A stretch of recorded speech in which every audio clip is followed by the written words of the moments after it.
It has taken us months to find the perfect 4F specimen. If we should fail, our volunteer will be dead within minutes. But if we succeed, he will be the first of an army such as the world has never known. I am ready. Bring in the volunteer. Enter Steve Rogers. Too puny to be accepted by the Army, but willing to risk death for his country in the greatest experiment of all. Now drink quickly before the chemical loses its potency.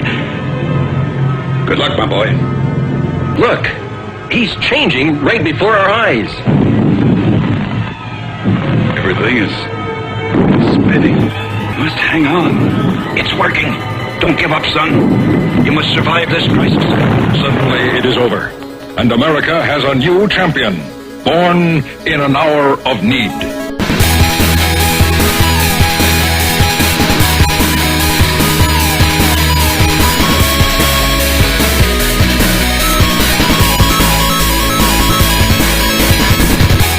Hi, what's happening? Hi. No one wants to welcome me back? I wasn't here last week. Welcome back, Chris and Brett. Thank you. That was Michael talking with another Michael. I got super drunk and loud and angry without you guys I heard last week. Rave reviews. Rave. And Brett's Rave back is as a well. word. Say hi, Brett. Hi, this is Brett. This guy hates it when I use his company sound effects to introduce him, so I'm going to do it one more time. Our special guest today... All right, Seth Killian, hi. Hello, I didn't introduce you, or I didn't welcome you back because I'm the guest. No, so I don't think that's you've been not my back job. in like a year. I know, but I'm the guest, so I don't have to welcome. No, you don't have to welcome You're the anybody. host, so Right. I just felt bad that no one welcomed you. You're going to bring us something awesome to the table. I'm going to guess mid-show. You're going to remember something off the top of your head. We're going to get a new Parappa the Rapper can. Should we introduce ourselves for those joining us for the very first time? Sure. I think we sort of did. I'm Christopher. I'm Michael. That is Paparas. Michael. And I'm Michael Grimm. Do you not like Mike? I don't prefer either. I'm an easygoing guy. Okay, how about MG? MG, that's fine. McG. McG? Bones? McGinty. Bones would be pretty cool.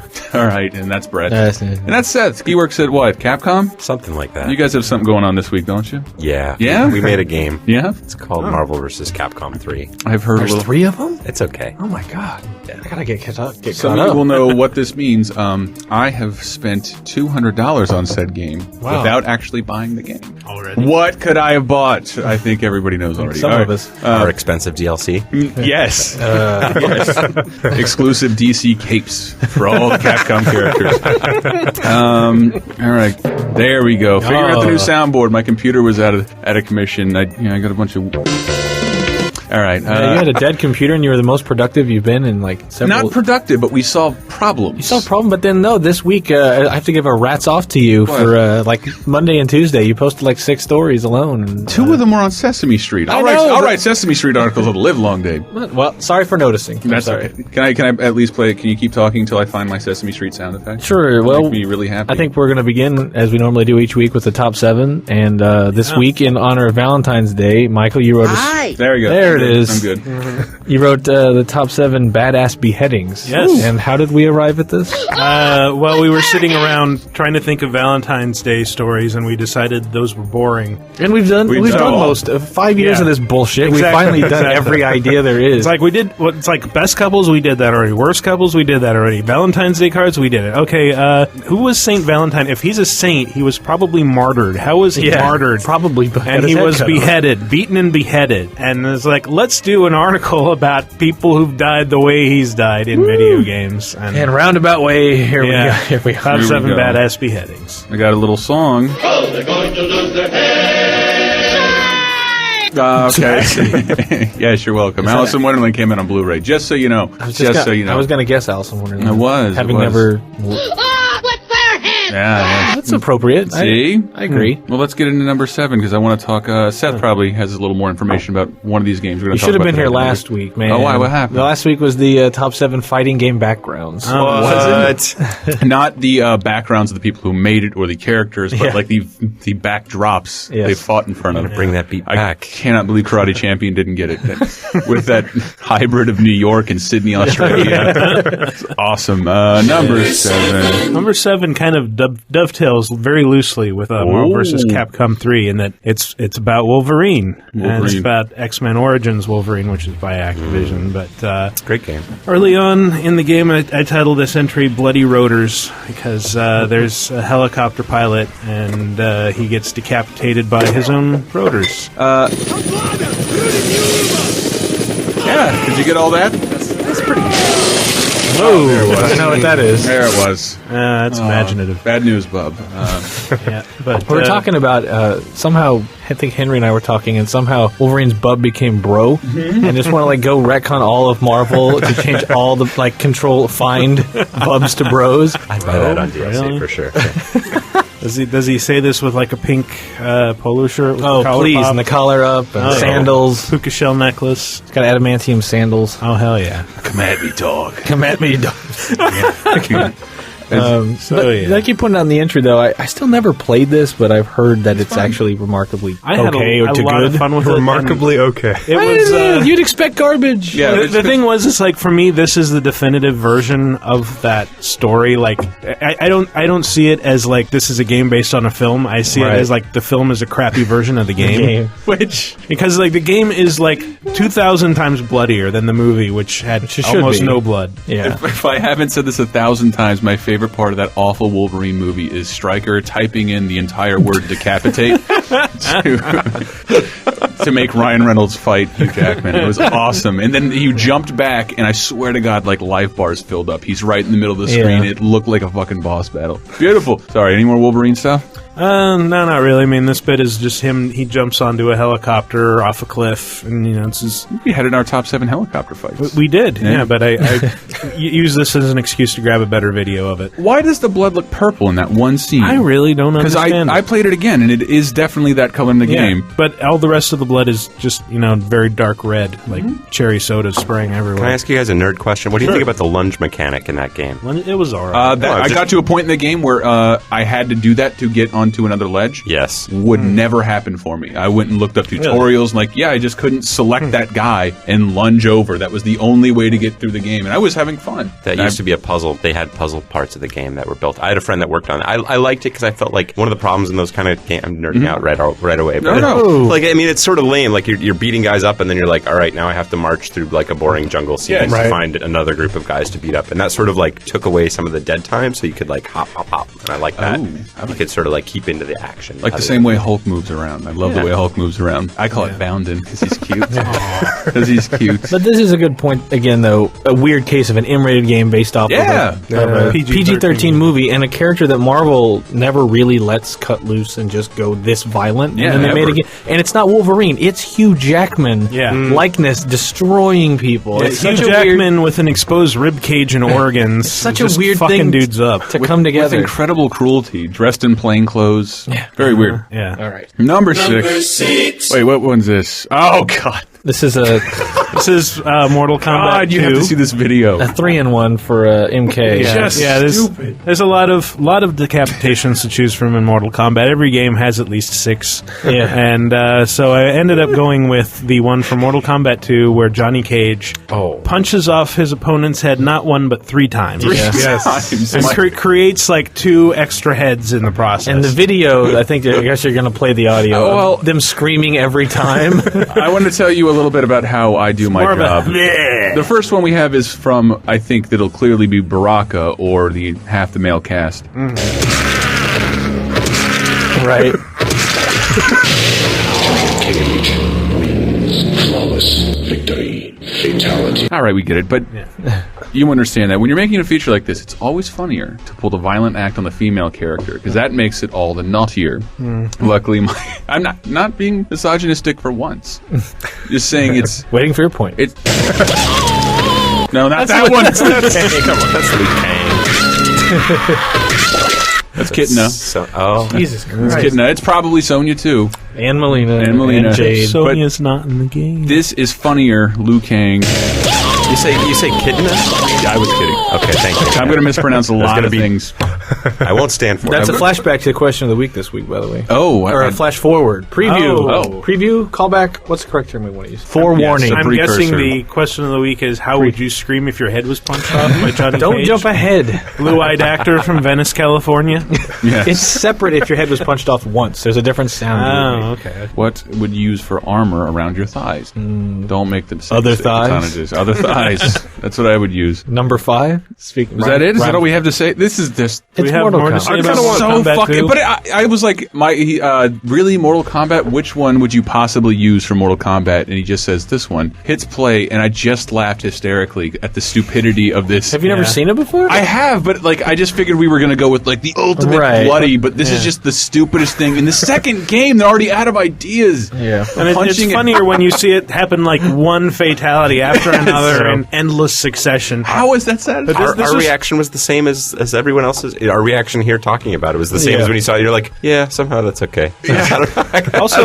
Also, probably my Sure, why all-time favorite fatality. I actually use this in arcades a lot. Yeah, in fact, it was like you could do the fatality normally, punch one head off, but if you, I forgot what the button So combination. you was. hold down LP, LK, and block after you initiate the fatality, Okay. and down. and down. Yeah. It sounds familiar. Duh. It's like forward, I used down, to up, know- and then hold down all that shit. I used to just- play Ricky Parra as an action. MK2 was like I played that as Shang Tsung and would morph into whoever I was fighting and learn Right. every move with every character, and then lost it all somewhere in college. Like it's completely, like my brain jettisoned every fighting game memory I had, and it was just starting from 0 in 2008. Oh, Seth, have you met the Mortal Kombat equivalent of you? I know a lot of the Mortal Kombat guys for a long time. But Yeah. I don't know if I know which one you're referring to specifically. Is there a Mortal Kombat Seth Killian, a community consultant Ed Boon. expert? I mean, we all know Ed Boon. Yeah, I know Ed. I mean, I know a lot of the guys on the team, and they sort of came from the community, so it's all kind of. I mean, they keep it very much in the family. A lot of those guys have been working on the franchise for over a decade. I So just want to see you guys shake fists at one another. nah, I don't have that. From They- just out of Scream. yeah, I could make one up. If I ever see you guys together, if we ever figure out who the Seth Killian of MK is. I'll be better looking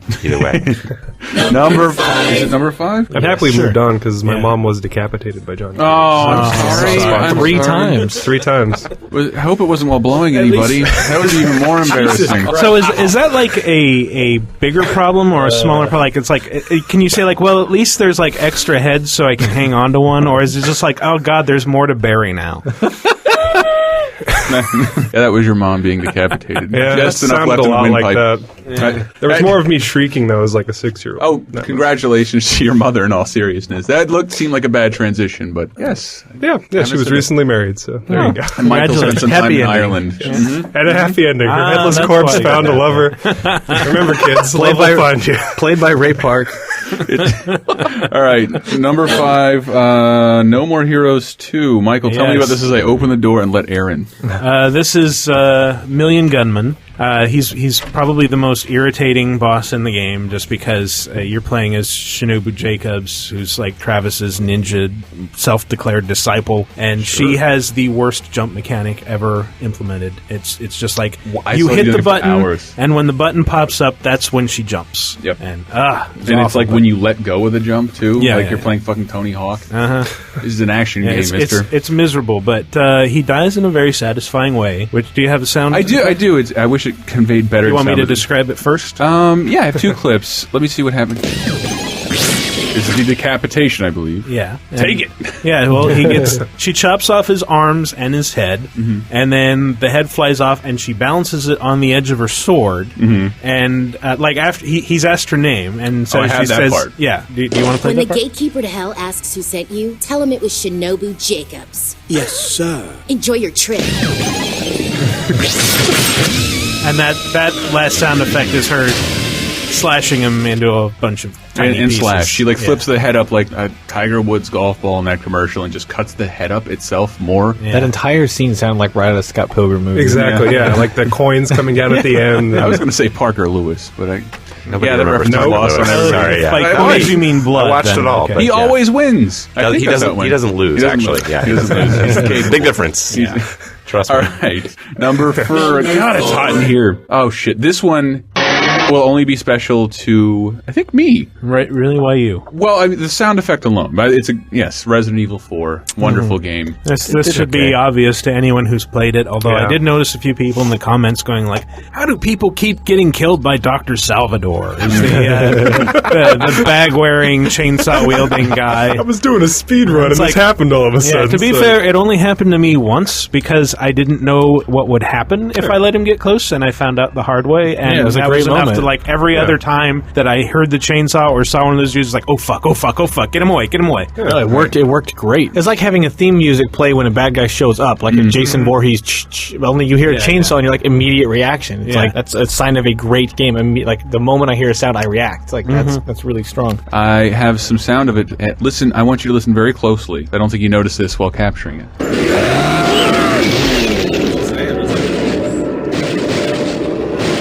It's your head, right?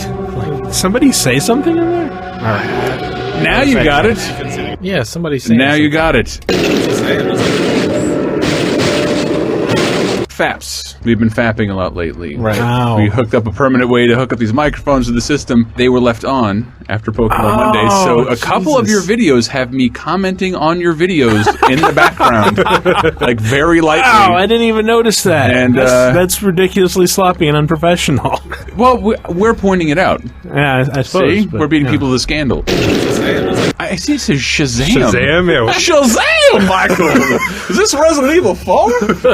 Notice they toned down, but yeah, he chops the head off, but there's like force behind his arms, and you can see him like Leon's body having resistance to the chainsaw. So when he finally follows through and tears the head off, and then you see the head fall off, camera shows to show the head. It's just really a shocking thing. Yeah. But then in 5, like it completely like softens that. Yeah, well, you never really see it happen. You only see it from like the neck down in 5, so it's kind of disappointing. I was really looking forward to that. That's the Hitchcock way. You can't show the violence. It's the imagination of what a head looks like. Yeah, they already did it though. But it's the horribleness of the violence. Just the fact that it's not a clean swipe. It actually there's like a split-second pause in the middle. Oh, there's a spine. Yeah, that's the spinal column. Oh yeah, it's resistance. There's a spine. Tell us something cool about Resident Evil 4 or 5. 4. I don't know. I mean, I remember. I mean, that came out before I started working at Capcom. Not long. Do you remember if you killed a giant and like I don't know, big guy? No. You can look through the scope and you can actually see him like breathing if you look through the scope from far away. Wow. Yeah, there's like all sorts of ridiculous. Like that was one of the things that made me like fall in love. Like they didn't have to do that. Like who's gonna look through the scope on the sniper? Like to look at that. Like, but they did. And I don't know. There was just so many little things in that game that really came together. Do you guys like the Wii version? I mean, it seems kind of lame to say the Wii, but when I first played it, I recommend it on the Wii if people haven't played it. I did. If you haven't touched it before, I'd give you the Wii version. I played it first on GameCube through, and then the Wii one came out in 2007, I think, and I ended up reviewing it for us. And initially, I'm like, here we go. But no, it actually worked pretty well. Yes, it didn't make you run through this. Yeah, I think it worked, but like the aiming worked good, and they mapped the buttons as best they could. I played all the way through it again on Wii. I figured I'd play the first few levels and be like, but no, I finished it. It was good. I just have that debate with some other Resident Evil 4 fans, like which is I don't find it my preferred version. But you go GameCube, I assume. I do, but then there's the weird thing of like where it's not true widescreen, but then like the PS2 and Wii ones are, so that bothers me now that we all have widescreen TVs. It didn't bother me in 05 because I didn't even have electricity. All right. It was great on your crappy SD TV. No, it was great on my no cyan filter. Cave painting didn't animated Resident Evil 5 4 at all. Oh man, I messed up. All right, it was the first one I played since 1, so they definitely got me to play it since again. 1? Yeah, I hated 1. Like so you like Resident Evil? That's the best of all of them. Period. What? 1. 1? Yeah. Oh, okay. You know who agrees with me? Ice-T. Ice-T? Yep. Ice-T. Verified. Mr. Coco? Mr. Coco. All right, then I'll take. I wish I had an Ice-T. I finished it, but I got to that thing where my save game to this day on a PS1 memory card is at Tyrant. There are no herbs left in the game, and there are no more ink ribbons left anywhere in the game. And man up. And my health is red. So it's like, oh, impossible. Maybe it's possible now. I don't know. But as a 15-year-old, what the fuck is this? I'm tired of this. I'm gonna play RoboPit instead. Baby jumping flash. All right, Number 3. Got all this stuff. Number 3. I had never seen 3? this one until this It's week. awesome. This seems to be a lot of people's favorite. Do you want to just play the sound clip It's awesome. that heads this one? Is this the last boss? Yes, it is. And spoiler, Yes. the last boss dies. Yeah, sorry about that. I know it's a big spoiler in any game. And does this have any setup? It's just the straight video you posted. Yeah, it's Brutal Legend. After the last horrible RTS style fight, the bad guy retreats to this cave and hangs from some chains, and then he comes down to fight you personally. And he's kind of a pushover, actually, if you know what to do. And so yeah, when he's finally on the ropes, you go up and how much more setup do you need here? You decapitate him. Yes, like you do. so With an axe. Decapitation!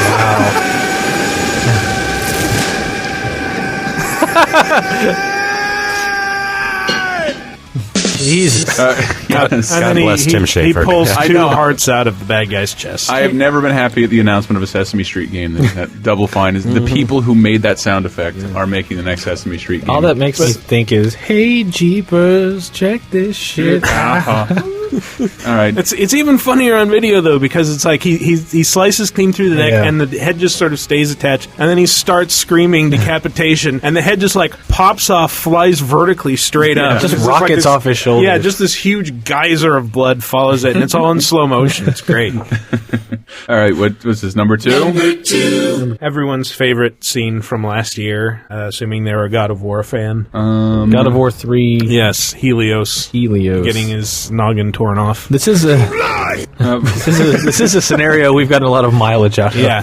Well, this screenshot was like the only screenshot of God of War for like the longest time. Yeah. And I'm playing Dead Space 2, and like the light coming out of Nicole's mouth and ocular cavities reminds me a lot of this. That was my best Phil Hartman from So I Married an It's Axeman. like back in like I think February or something, like this was the first thing they showed us in 2009 of God of War 3, and it was like for the longest time it was the only thing they showed us, like for a really long time. Yeah, like for almost the entire year. I think like in December they showed us something new from the first level. I remember you were so excited. This is one of my was. favorite moments of you describing this. You used every detail, and you're genuinely like, holy shit. This was is so gross. gory. Like that's like some Lucio Fulci level stuff with like the strands of flesh like stretching and snapping on the neck. Yeah, little It's just tendons popping Kratos out. just with his bare hands tearing a head off of somebody. Pulling it right off. There it is.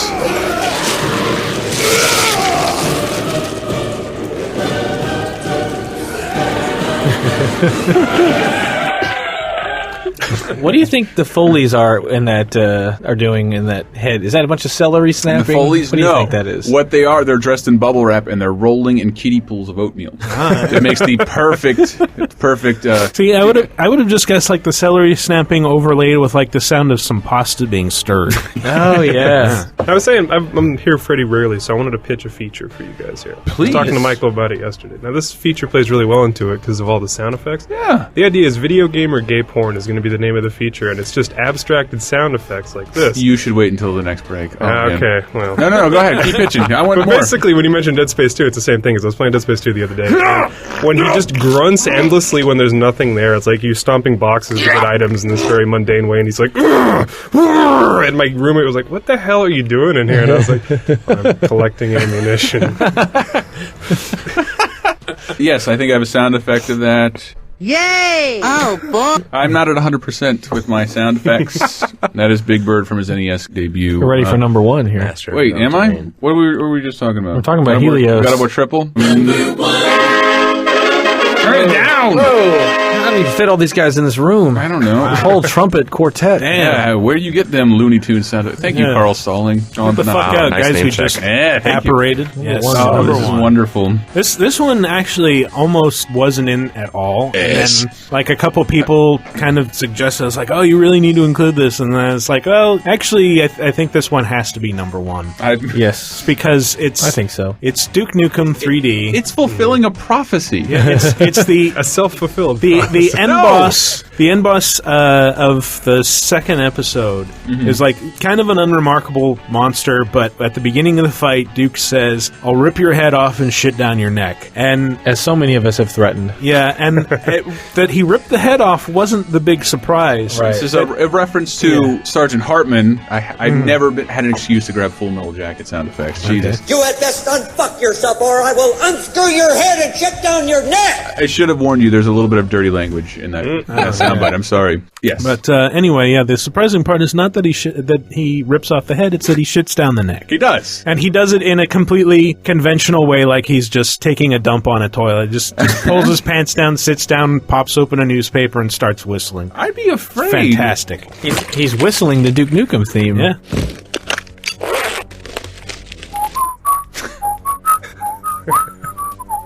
Oh, sorry. That was supposed to be a fart button. I was a freshman in college when I saw that. Oh, it's very effective. I'd be afraid to shit down a neck hole, wouldn't you? Yeah, it's like the stuff that would be touching my area. Yeah. Well, even just like it's like stuffing a sausage with your hands, or a dog's in a bathtub. Well, like there's so many things to consider. Like if you lean back too far, you might impale yourself on the spinal column. Very true. It's like you get back up. It's gonna take a lot of wiping before you can put your pants. That's wiping like your thighs as well as your ass. Yeah, really. And whole ass on top of that. It's a very unorthodox. Like you go through a whole roll of toilet paper. I would also like to issue the primary concern of if that's an alien, all kinds of foreign germs are going right in your butt.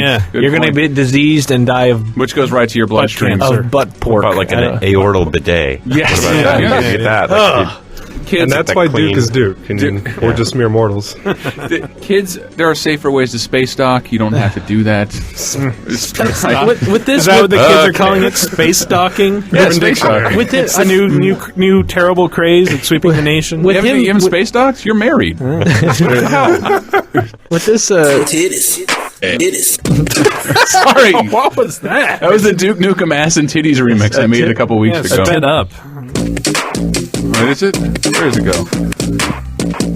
It's taking a sweet time. Titties, ass and titties. That's not. Ass, titties. This is like the regular one. Ass and titties. Ass. Titties. And titties. Ass. Titties.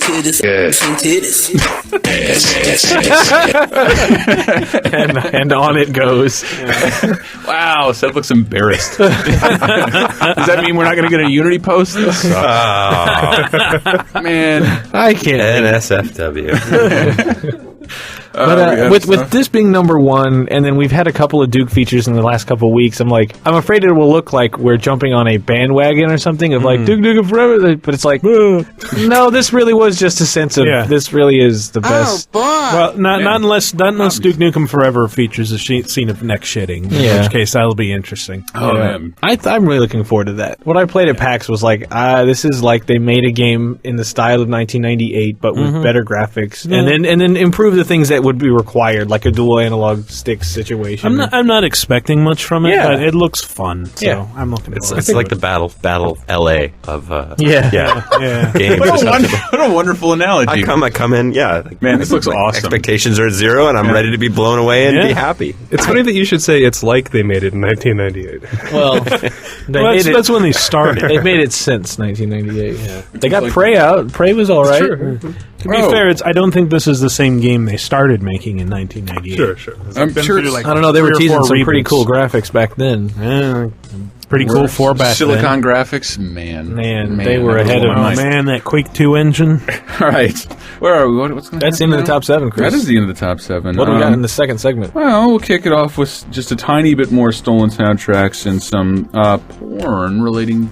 Some audio porn. Somebody sent in new releases. I suspect. Oh, we have new releases. I've got a bunch of sounds. Man, are they exciting? We have. There is Marvel vs. Capcom sounds like for days. Like we'll have to stop. Maybe we'll have to lighten the community segment a little bit because whatever. My enjoyment's more important than your fart joke and your username being acknowledged. I don't care what Naruto character you're naming after. I want to plug real quick. How will Sasuke 16 know you care? I want to plug about his fart joke. Operation Supply Drop. It's a non-profit charity to send video game care packages to soldiers abroad from our friends at Front Towards Gamer. I did an interview with them. I know Batman does a lot of Craig does a lot of art for them. Good deal. Go give stuff to soldiers. They probably bored. No, they play a lot of. I have a I have a troop I support over there in Afghanistan Yeah, as well. really? They're nuts for games. Yeah. It's that's what they say about war is hell, but it's like you're bored, nothing's happening Bored, until bored. something horrible happens. Yeah. Right.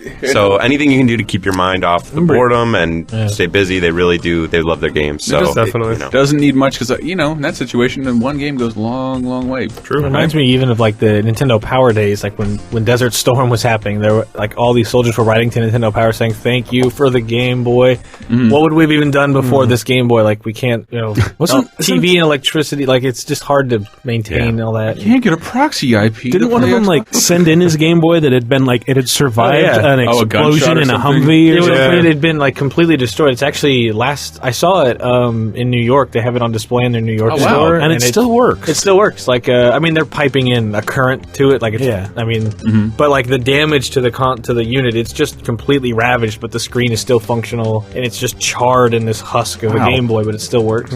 Okay. Interesting. As we go into break, oh my goodness, it's the debut song from the Glowing Stars, a band featuring Lizzie Cuevas. And I really like this song. We're going to hear chunks of it in between, broken up, all weird, but you can go find that song at theglowingstars.bandcamp.com. I want to say I think that song goes from good to excellent at the 2-minute mark. Crazy. You'll hear that coming into the next break, and then we're going to talk so much Marvel and so much Capcom. Hope so you much guys fun. like frame data. So much Hitboxes, yeah! +3 on block.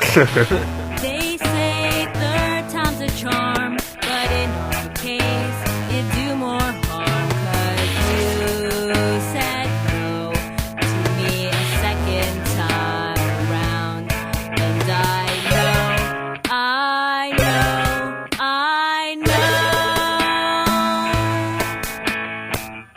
you won't change your mind, and I won't want no for a third time. Well, you are really sweet, but I'm not the one you need. You lead me through this. Hi, what's my name? John DiMaggio. That's right, and you're listening to TalkRadar. TalkRadar. At GamesRadar. At GamesRadar.com. .com, yes. That's right, I got it. Bring it on, sucker. This is my kind of shit. It's Marvel Comics' Amazing Spider-Man like you've never seen him before. In 4 action-packed video games. Spider-Man comes to the NES in Revenge of the Sinister Six. Dr. Octopus has assembled Electro, Mysterio, Hobgoblin, and more. Only you can disarm his evil plan to rule the world. For portable web-swinging action, it's Spider-Man 2 for Game Boy and Spider-Man for Game Gear. You'll need your spider sense when you take on supervillains Venom and Carnage. Get ready as Marvel Comics' Dream Team bursts onto Super Nintendo in Spider-Man and the X-Men in Arcade's Revenge. It'll take all your mutant powers, Spidey's webs, Wolverine's adamantium claws, Cyclops' optic blast, Storm's lightning, and Gambit's exploding cards to foil Arcade's diabolical plot. Marvel Comics' Amazing Spider-Man on NES, Game Boy, Game Gear, and now Super Nintendo. If this is too much action for you, take it up with this guy. My paw! Talk Radar. This show am good.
That's Seth Killian's theme for the moment. MVC2 game over. You guys, I yes. never heard that theme actually. So this guy. I mean, I'm just Look guessing. at I'm just that. assuming that's what it was. You guys, I cannot believe I had to wait until you finished talking about dancing games and Kinect games. Mm-hmm. Are we going to be that podcast? No. Yeah. No, we have serious games to talk about. Dancing is serious. It is serious. if you've seen my dancing, you know. It is serious if you're recovering from a spinal injury Dancing or is something. life. All right. Wait, well, let me get this out of the way. We have Transformers porn using War for Cybertron. Oh, no. Transformers That's on topic. porn. Yeah, well, this is sent in by an anonymous person. Anonymous person. Transformers War for Cybertron porn.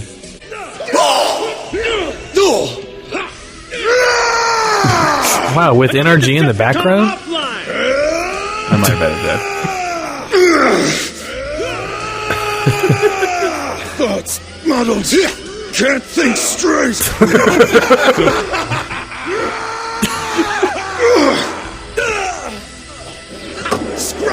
The enemies have been jammed.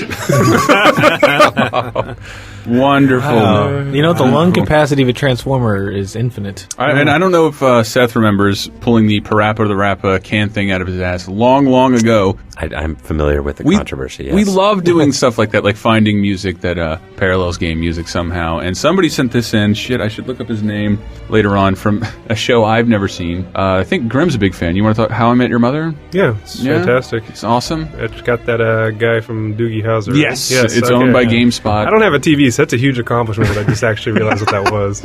How I Met Your Mother. Wait a minute. Let's hear a little bit of this.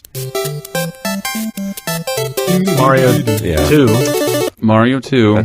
Yeah, I remember floating along with Luigi. Yeah, with his light legs. Twinkle toes, we called him those who were close to him. But this is from How I Met Your Mother, an episode that came out, I'm going to say recently. I have no fucking clue. Here's what happened. No, let me tell it. It's my story.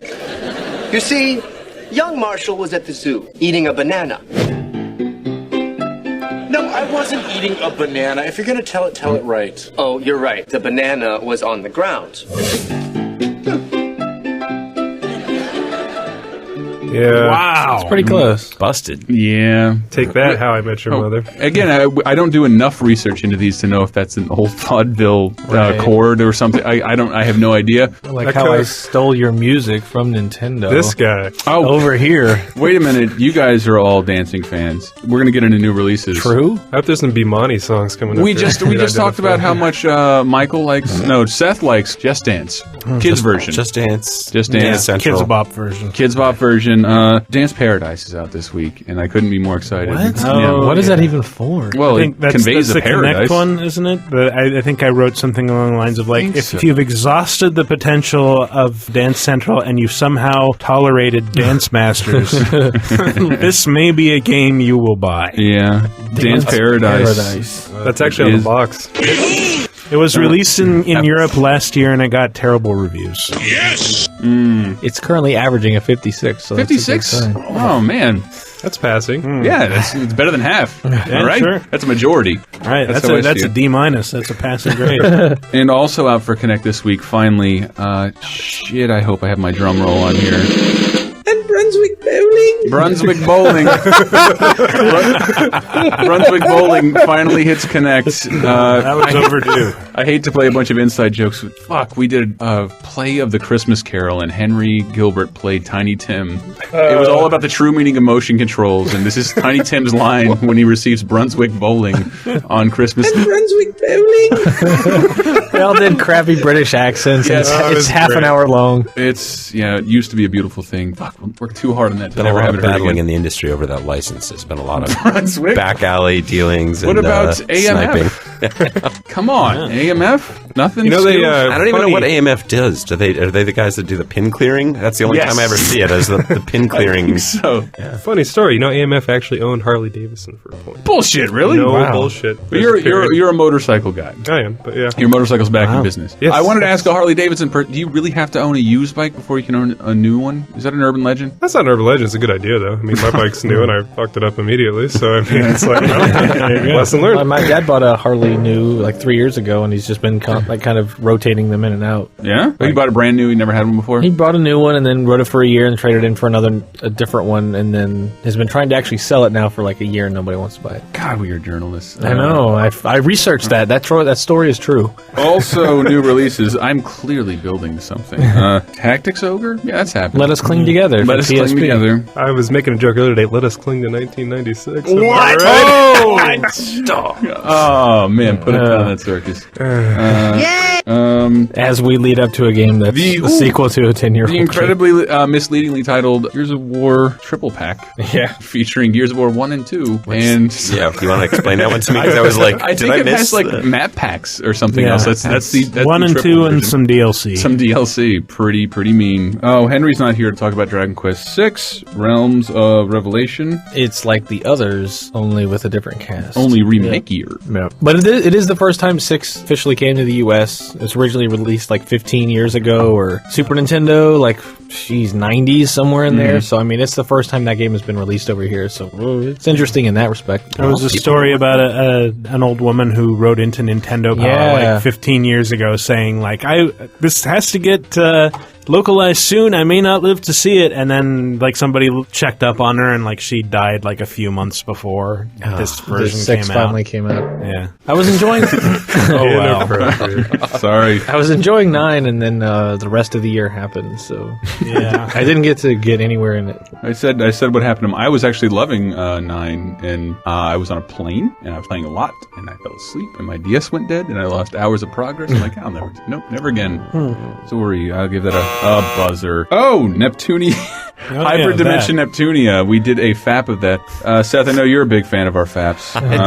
That's a full access preview. I'm familiar with the controversy. And what? I wish there was a controversy. Well, the controversy is people coming into the comments and saying, "You guys know that spells FAP, right?" Even to this day. Even you clever folks who like, that doesn't mean what you think it means. Like, Actually, it does, and that's the joke. Like, we didn't really want to do them as much as we were doing them until I think Carolyn came up with the acronym of FAP.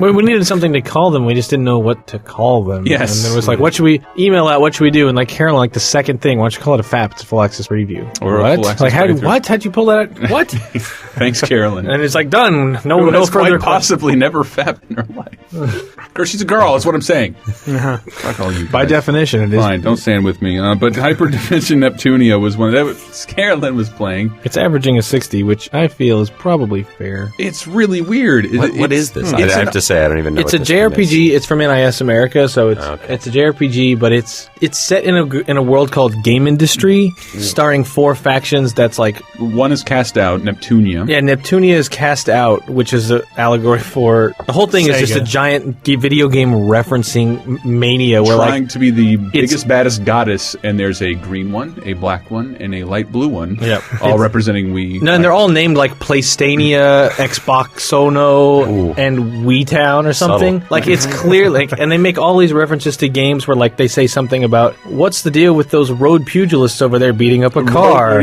Road. Why are they doing that? Road pugilists. I fucking love that. Yeah. So here's a soundbite. I recall the tragic notes of bloodshed, a war which should have never happened, the console war. Yeah. 2 worlds exist in game industry, that of humans and that of Celestia. You look genuinely mystified.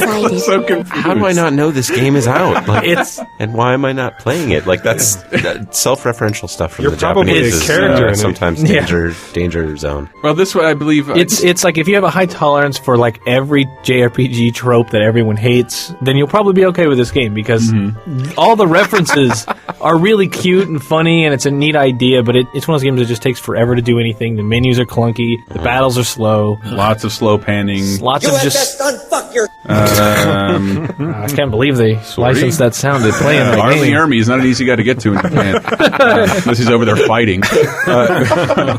In the console wars. In the console wars. Not actually in any war, just fighting. More sound clips. I won't let any of you selfish, icy bitches take the title of true goddess. That's the Hush console now. war winner. Where did you learn such raucous manners? Wow, You raucous. think your demeanor is acceptable as a... Shut your hole! I can't stand the way you talk all high and mighty. Get out of here, Thunder Tits! Thunder Tits. Trying to go after the Bulletstorm demographic, I guess. Yes. Dick Tits, Thunder Tits. I already make the joke about that being my favorite AC/DC song. Let me give myself a comedy whistle and move on. God bless the slide whistle. There is a bondage scene immediately. I don't know what it's meant It's to a nurse. imply. Like, let me dress your wounds in tactical areas of your body. No. This is way too tight. I'm gonna snap. Can't breathe. Can't make. And she's backed up by a Calliope clown. Yep. Nap nap? Did I do it too tight after all? I don't know. She's backed up by like the leaderboard music of Diddy Kong Racing. Put them in my hands, and I'll do it myself.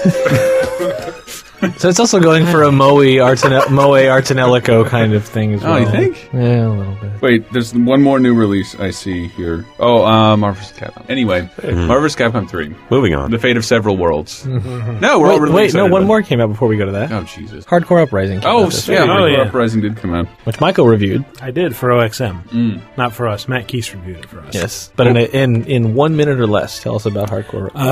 I hated it at first, and then I really loved it because it's a really fucking difficult game. It's a total throwback to old Contras, and it will kick your ass. We fapped it. We couldn't even get through the first level without hitting a game over.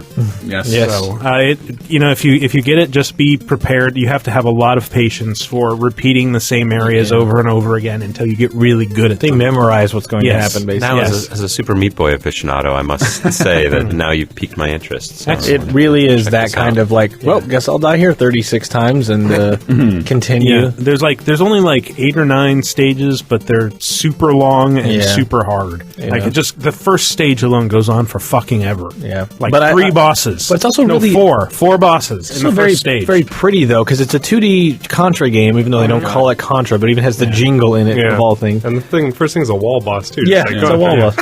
But like your character is a sprite, and he's animated so well. But then like some of the enemies are like 3D models, but then some of the enemies are also like really high res sprites. So it's they seem like really some of the 3D models have very detailed sprite textures for some reason. I don't know. I was telling Matt that I wish we just didn't. shrugged me off. No, this is making me think of Earth Defense Force. I hadn't thought of it at the time, but Love that game. I really wish that we'd included the intro in the FAT because it has this amazing anime really? intro with like just shredding metal guitars. Oh, it's nice. really cool. It's an Arc Sys game, so shredding metal and cool Exactly. sprites. Oh yeah, it's by the same people who did Guilty Gear, so Yeah. that should give you an idea right there. Well, I guess sold. Now we can move on.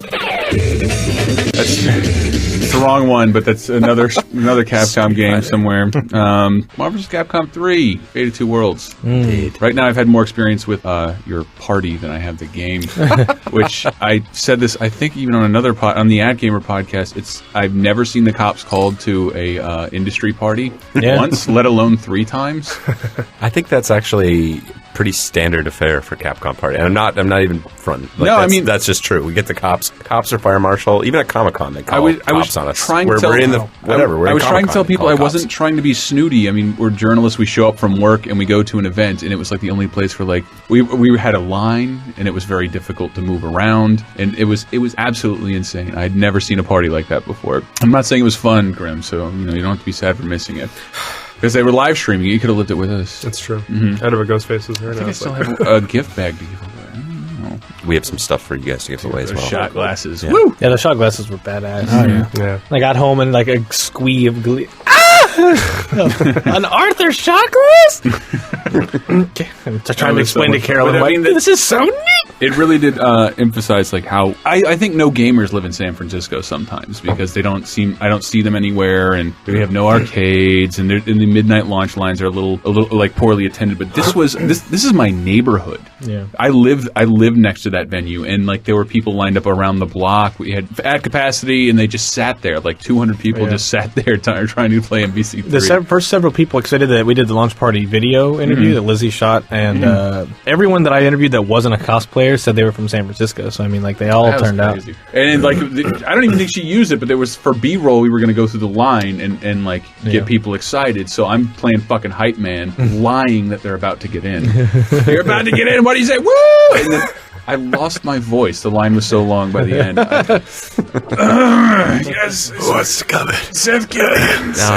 No, they make us really happy. So it's one of those things you always throw a party and you wonder what if we throw a party and nobody comes. It did make me happy because even the stuff that like only the journal are relatively boring and like no one wants to show any enthusiasm. So this one just had a shitload of enthusiasm. Very nice. That's what we try and show the producers as well. I mean, the fans. I mean, people get excited about games, but I think that doesn't come through. And sometimes on the internet or whatever, not on a personal level. Yeah, you get the brunt of people are upset about whatever it might be, and you don't see the happy and the joy. And that's really what's kept me interested in the industry and just seeing that passion and seeing people connect. And that's fighting games are perfect for that. But I mean, the crowd is like nothing else for these games. So it brings maybe not a cheer, but maybe a half cheer. How far back does it go where MVC and hip hop became kind of connected? Because that happened like there was the MVC2 record, and then I've also just seen some like from way back in the day. It seemed like that crowd overlapped, whereas like Street Fighter is just kind of whatever music shows up will do. Yeah, it's Street Fighter's a little different of a vibe, but yeah, it's been going back a long way. And a shout out to John D on the Capcom side and the product manager. He's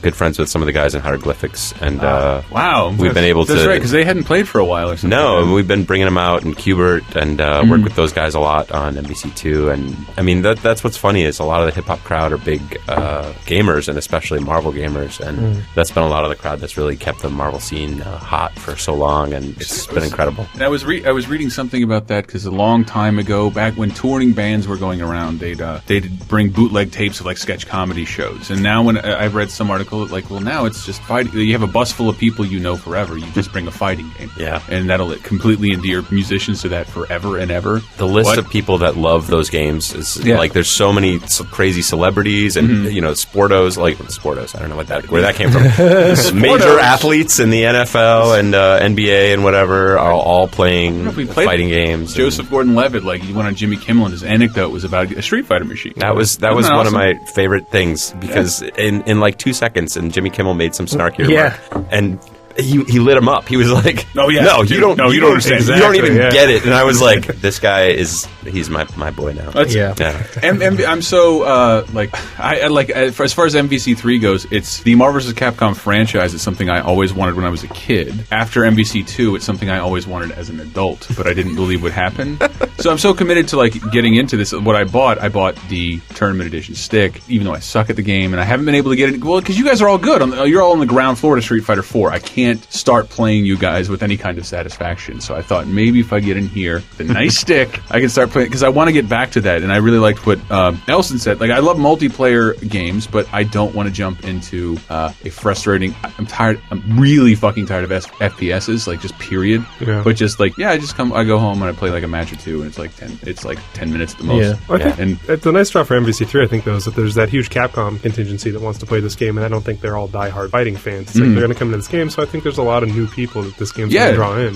Yeah, there's a lot of new blood in the water, so it's I fresh meat. I bought the stick, but not the game, and the special edition is sold out. The special edition is sold out, and I want to get the special edition. I was waiting for it to come back in stock, and I don't know, and I didn't think they'd actually ship my stick because all the sticks sell out so fast. Yeah, and they did. They just shipped my stick, and I gotta get. Where can I get a special edition copy of the game? Oh my god! Or I can just go. What's in the special edition? Like 2 extra characters. You get the DLC for free, so it's a pretty good value. You get the comics and digital comics. Oh, I love the case. Yeah, the case is great because every cover, everything, the front and back are different art. You open it up, it's in a metal case where the front and back and 2 insides are all different art. Everything is unique art. It's just very, very classy piece of work. Yeah, it's pretty shit. The art. But I spent the last 2 days working on a feature that'll be up by now about all the cameos and stuff that are like, there's the roster of characters that are in it, and then there's also all the cameos. Everyone's ending, like a ton of people, because you guys had the license to kind of pull from anything. Yeah. Like Marvel said, anyone you want, pull it. So I've got... That can't be how it works, though, right? No, they were super cool. So really?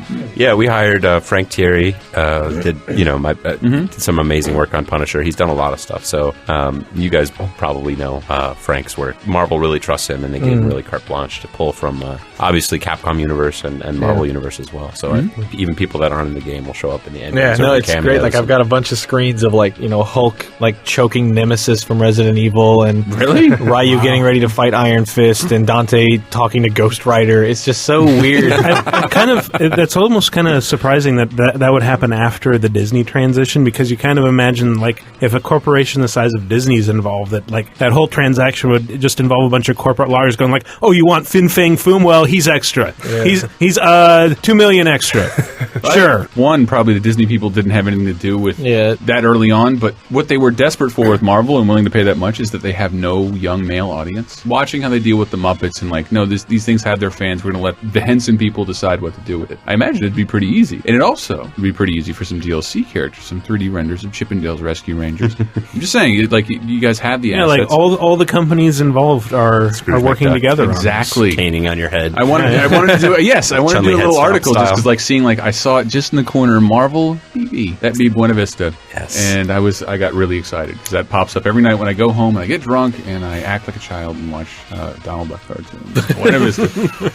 Buena Vista. But my fucking eyes bleed. Donald Duck. But so as far as the game goes, oh yeah, that's I'm out of anecdotes. No, I've been playing it a lot, and I'm in that phase where I think everyone's kind of in at this point, is trying to figure out the whole bit is the team mechanic. What three characters are going to come together and make a very strong team, taking their assist powers into context, and how do they all interact with each other. So it's kind of interesting situation to be in for the first time in 10 years where nobody really knows. Like there's some stuff that's sifting through already. Like Don't Start with Phoenix, which is I found out the hard way. But like there's just some general stuff that's fallen through. But like I still haven't seen anything where it's like this team is the one that just kind of stomps everybody. So it's just on paper, the amount of possibilities and combinations is really sort of limitless, and little adjustments make a big difference. I'll just say, playing it last night, Captain America, Iron Man, and the Sentinel just bulldozed the fuck out of everything in arcade mode playing by myself. But I do like that all the special moves are exactly the same for everybody. It's just quarter circle or dragon punch. I feel like you put the brakes on you. It's like they're all different, but the inputs are the same. So it makes it very easy to just pick up new characters and learn them just based on their own strengths and weaknesses. I don't have to constantly refer to a sheet or a command list. Right. You can figure it out pretty quick. It pulls from TBC in that, which is, I think, a smart move for these kinds of games. Street Fighter, we wouldn't want to take this route, but like these games where the cast is so much bigger and more inclusive, to have just 3 attack buttons instead of 3 punch and 3 kick, and then there's a dedicated launch button, which is nice. And I don't know. And then I love the aerial tagging combos, the skyscraper alley-oop thing that goes on, leapfrogging up to the top. That's really cool. It's so pretty to look. I can't wait until if I play it enough to where I'm just mad at the visuals, I just start hating them. Look, there's that frame of animation. Fuck everybody involved. I gotta say, the game really looks better in person. I mean, that's you guys tell me, but I mean, I watch the videos and the videos don't look half as good as the real once you game, hook it up, we had it hooked up through the HDMI, and Jesus Christ, that's why I got really excited, because I never thought this kind of thing would happen when I was younger and extremely into all things Capcom and all things Marvel, and then I got the adult phase in the 2002s. Well, this will never happen. Right. Yeah, I was convinced by 05. I'm like, that too much stuff, too many hands in the pot. Everyone knows that things are worth money now, and Marvel's making movies. So I think I might have wrote about it definitively, this will never happen, never happen, and it did. And it's, I don't know, the payoff is glorious. The final fight stage, the fucking. What have you heard so far? The initial rumblings of community or response, or I know Justin Wong's been talking some shit on Twitter. Yeah, he's changed his tune over the last day. So keep nice. Looking in your face. That's a zap. Oh wait, he did a what? He did a combo breaker. There we go. Everyone's everyone's out for blood, so everyone's in the lab right now trying to figure things out, and they're like, wow, this is really it's a little overwhelming, it's a little crazy. X Factor makes a huge difference in the way the game plays, so everyone's a little intimidated by that, but I think a lot of people are still looking at it competitively. They'll look at the effects and they judge them in Marvel 2 terms, and this is starting to get a little nerdy, but it's if 2 of your characters die, they're like, oh, because in Marvel 2, if 2 of your characters died and the other guy still had 2 or 3 characters, you had no chance. chance to come back. Like, you were done. But with X Factor, it gets so much more powerful when you're down to one character. You can actually make a comeback, and not like once in a while. Like, you can really make a comeback. Especially it's really if you're dangerous. Dark Phoenix with a healing field and an X Factor. Yeah, Dark Phoenix is just now sort of trickling through. Like, I'm starting to see interesting videos of Dark Phoenix, and I talked her up earlier. I get this question a lot. Like, I talked about a mind-melting character who hadn't been announced yet, and it was Dark Phoenix. And because we knew we had to have, when we had Phoenix in the game, we had to have Dark Phoenix. Had to. But then it's like, okay, well, this person can kill planets. Like, how are we going to make her sort of well, so like the team has dark, to defend her until she builds up to a certain point? Is that how it works? Yeah, you don't have to really defend her. It's just that she's got kind of a glass jaw, right? So she has the lowest health in the game, so she dies very easily. But if she has all 5 of her hypermeters, when she dies, she'll rise from the ashes. As Dark Phoenix, all her moves are powered up. But even then, she still dies very quickly, and her life actually drains automatically. And people, when they saw these videos initially of somebody taking her out, like in one simple combo, they were like, "Oh, she's too weak." I still think she's one of the strongest characters in the game. Yeah, especially like when you once she becomes Dark Phoenix, and you can build up meters very quickly. Like just a couple aerial tag combos. That's super fast. And you get it. But like once she's out, you can tag her back out, and she stays Dark Phoenix, and then her assists are now super fucking powerful. So like you can just use her assists forever, and then wait for her to be the last one standing. Should you not win? You mentioned you're building a team around her, though. Yeah, you kind of have to. I mean, that's how I see it. Is like you need to build a team that complements her weaknesses. One, people who can be good characters that don't have to spend a lot of meter to be good characters. Exactly. That's what we call in the biz a battery. A battery. In the competitive biz, it's the battery character. You got the battery will charge up your meters and then let the meters be burned by somebody else. Right. Do you think because like some characters like Amaterasu and I think Morgan, they have assists that are filling up a meter. Do you think that's worth doing, or is it more valuable in this case for Phoenix, or just in general? Is it worth having someone an assist that adds a little bit of meter versus another possible projectile or another? It does definitely depends on your team. It also depends on your play style. But in the very early results of sort of tournaments before people even really had a chance to get hands on, that was a big winner. Really? People who used the meter building assists all the time and always had a stock of hypermeter. Really, it paid off. So, and they build a good chunk of meter. It's like about I don't know 40% of your bar for calling one assist. We made it worthwhile, so we wanted that to be one of the legitimate tactics and have people actually have a reason to use those assists. So with the right team, Phoenix definitely being a good complement to that, it's worth it. Timetable on like Shumagorath and Jill Valentine? Yes, there is a timetable on that. I believe it's March 15th. Okay. So it's 30 days after launch that those guys go live. Speaking of Shumagorath, Shuma's beautiful, by the way. It looks great on the screen. Totally gorgeous in action. But like, it's a giant squid from Doctor Strange that Marvel's done next to nothing with ever. You guys have done more with? It's really kind of more of a starfish with like a giant eye. Yeah, but like you were telling me how, because I asked you at some point, like, how did he even end up in like Marvel superheroes, 14 years ago? Yeah. You told me the story and I thought it was really cool. I don't know if you can tell it now. But what was the story I told you? I should repeat the same story. But when they were making the character list, the Japanese developers were just given those old Marvel Universe handbooks. That's correct. Yeah, so they were just sort of flipping through them, and they can't read the English. They didn't get the whole Marvel Universe translated into Japanese, so they're just flipping through, and they're like, okay, guy in tights, guy in tights with weird head, Beta Ray Bill, whatever. Just sort of going down the list. Okay, like whatever. Ooh, what's this? Yeah, monster. like wow, tentacle monster with a giant eyeball in his head and something called the Chaos Dimension. That sounds all right. Let's go with him. And he's become one of the big favorites in Japan, the fan favorites. So I have a friend that was his fucking MySpace profile, and that didn't mean anything until now that like he'll never update his MySpace. So it's like that'll be him forever. Shumagorath lives in perpetuity. And I did that retrospective, the video you were in, Seth, and then I added some screens in there just to add a little bit more, so there wasn't just a video if someone didn't have a good internet connection or whatever. It was all one breath. But then while I was taking screens of Marvel superheroes versus Street Fighter, I was like, I want to fight somehow, and I was Blackheart and Shumagorath, and like that victory screen, and I was like, man, the balls on them to put these two characters in this. You used 2 slots to get anyone in the room know Blackheart or Shumagorath? No, none of you? Okay. I remember Blackheart and Shumagorath. Yeah, but I did too, which was sad, and that's because we had the same experience. I still don't know where the fuck Blackheart's from. He's Mephisto's alleged son. Oh, yes. wow. Okay, that clears Not that up. Satanish. Not Blackheart, Satanish. yeah. Who was in an ending, by the way. Yes. in a club. I was saying to Michael yesterday, for the DLC costume for Shane McGrath, it just needs to be one big monocle on his head. A monocle and work a top hat in If somewhere. you could work a top hat in there. Yeah. $14 for the monocle. But yes, yes, I would pay that. Yeah. If you Don't make us bring this to Korea. I actually put it to the Marvel guys we were streaming out from that party, and I was like, "Come on, let's just give us Shuma. Let's do a trade, right? Sports style. We're going to trade you King." So I don't know who they want. They haven't made up their mind about which Capcom character. Ruby Hart, was it? Or Yeah. They suggested Ruby. I was like, yeah, we can make that happen for sure. But I want to. Shuma should come to Team Capcom. I think. Jin from what is the? How do you name mean that Team Jin is Capcom? from? I just mean he should stop being a Marvel character and become a Capcom. Oh, I got see. you. I got Yeah. you. You're doing more with it. Well, yeah, I mean, like, we got the love. Come on, Yeah. Chaos Dimension. Just He's already in kinda- another dimension. like, Come on, I want to see the news, like the piece of paper someone has to bother signing to make. Yes, fine. It's not the. I put it off because I don't want to waste the calories. At press release. I'll be nerdy. I'll be nerdy. Traded. Damn it! Fucking. Never mind. Jesus. Fucking Bluto from Popeye.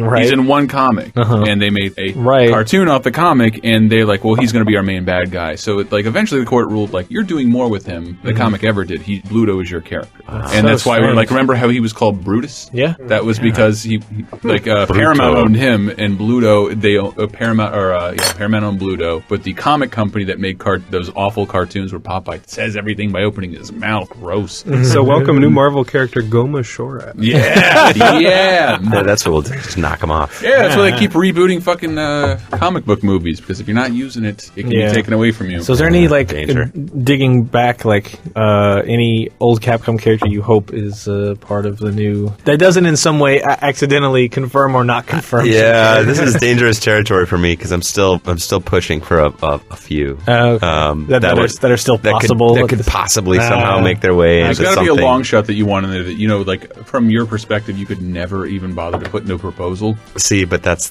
where I don't go because that's exactly the guys who are at the top of my list. So.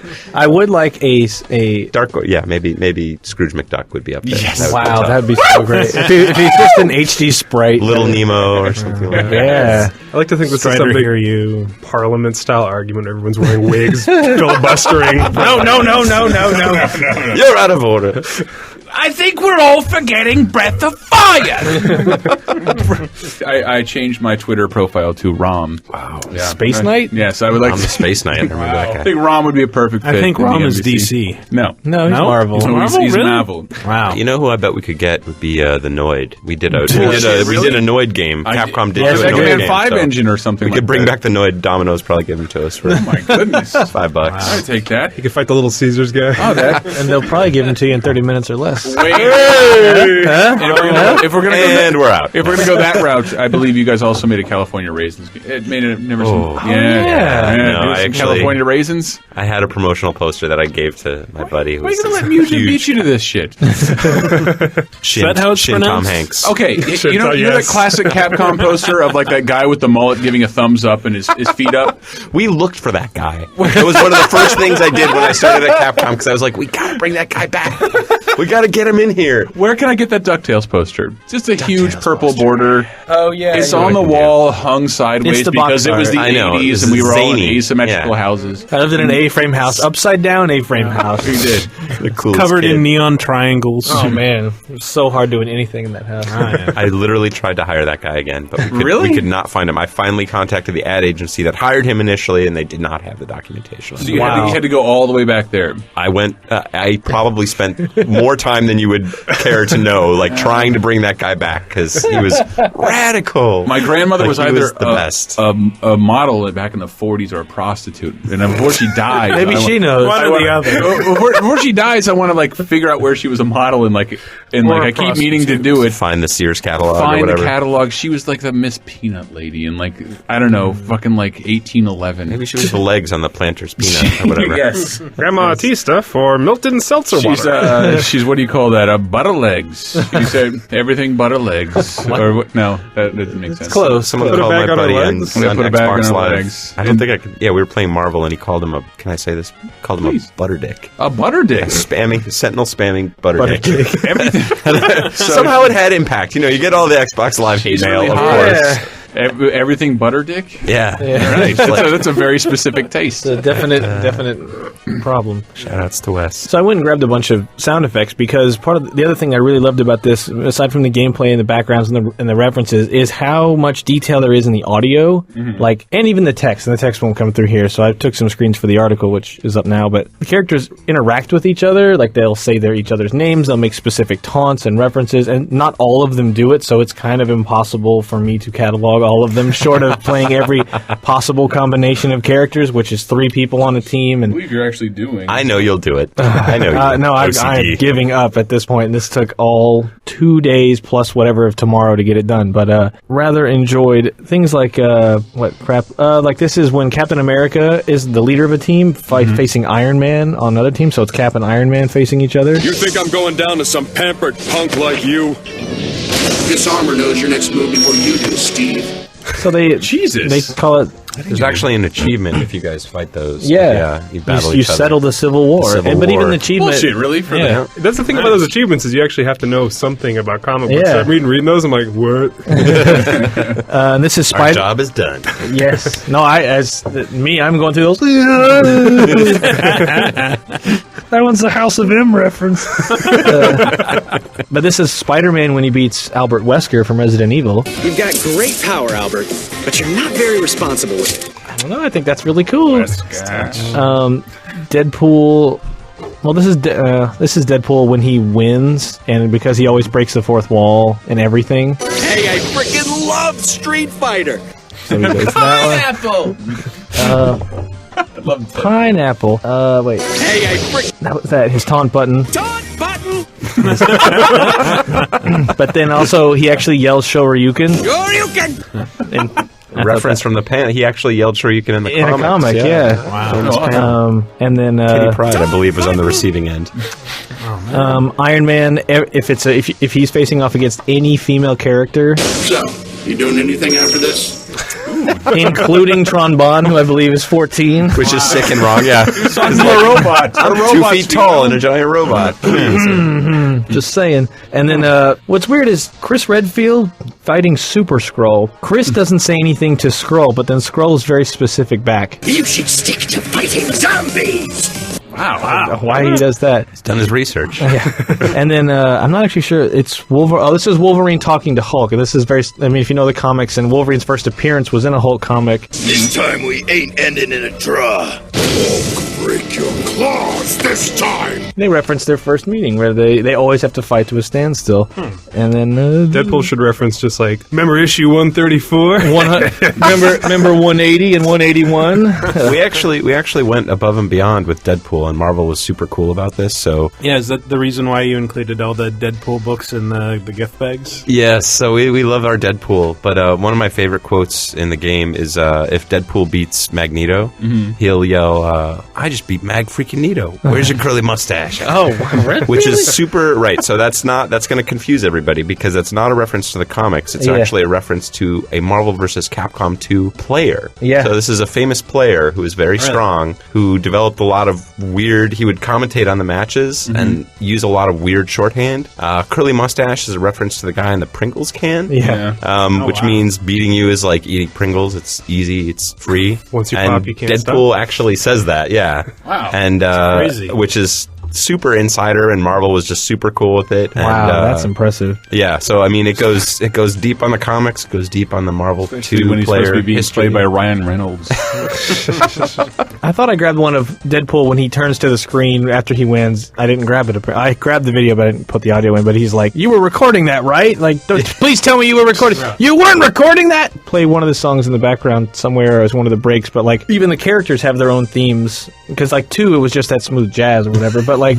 1, shout outs to Smooth Jazz. I gotta say, I was disappointed not to hear "Take You for a Ride." It's in there. Oh, it's in there. It's in there. There's like 4 different versions of it. Wow, we have I remixes. haven't stumbled onto it. It pops up randomly. Do you have to like license that woman's voice again? Like, do you have to like go through anything to? I have no comment on that. Wow. We may have gotten that without speaking to whoever it was. I don't think we even have documentation on who it was. So. The way that game turned out, I can't believe there's any records anywhere of it. Like Yoshinori Takada is listening to this right now, and she's very mad.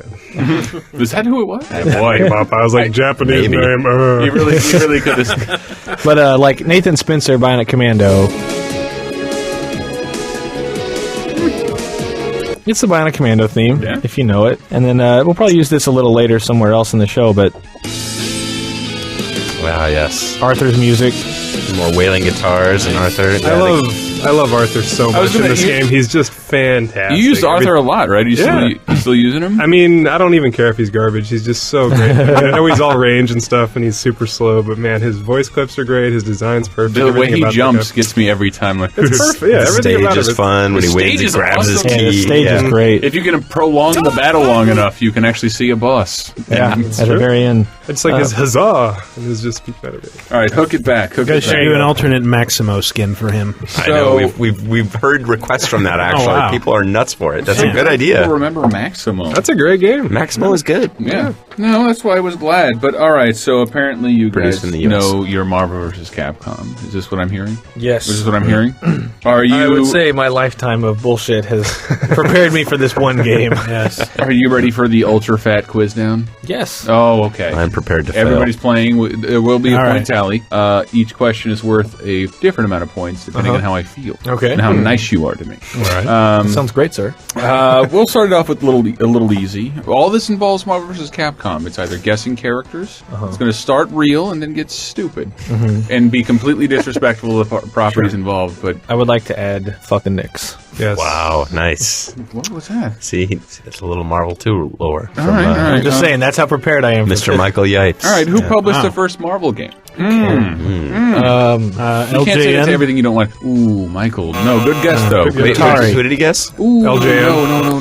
Konami. Ooh, no. Activision. Data East. No.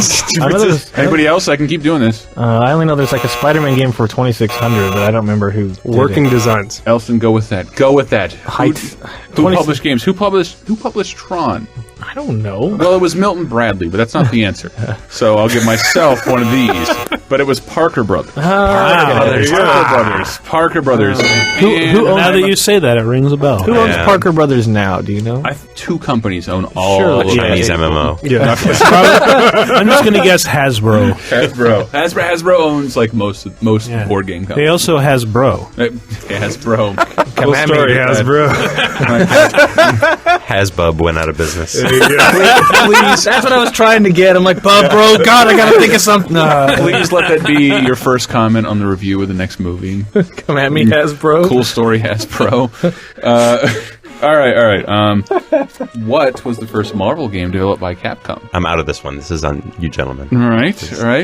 Hint. It was in an Oh, wait. arcade. Oh, in this an is- arcade. My guess was wrong then. Were you thinking the X-Men Super Nintendo game? Yeah, that's what I was thinking at first. No. But I didn't Ooh, say it. Elsie, I didn't no, say it. All right, I'm so It wasn't X-Men Children of the Atom.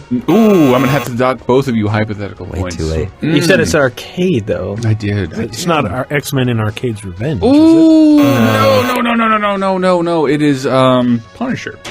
The Punisher. Me. I'm way ahead. Is that the one that was like a Final Fight clone? Yeah, it looks exactly like Man. Final Yes. Fight with a lot of guns. But there's some cool stuff. There's juice. There's a little more juice in there than what's Yeah, in, no, I love the Final Fight. There's I pulled the fucking sound effect, but all the yelling, like when you select Punisher, he's like, "Ah!" and he jumps out of the select screen, and every time he shoots somebody, he's like, "Ah! Ah!"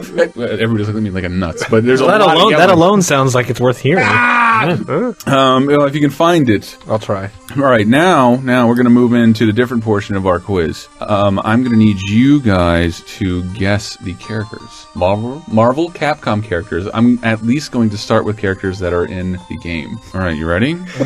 Generous. They're gonna. These are their voices, not mine. Okay. Quickness and reach are not my only advantages.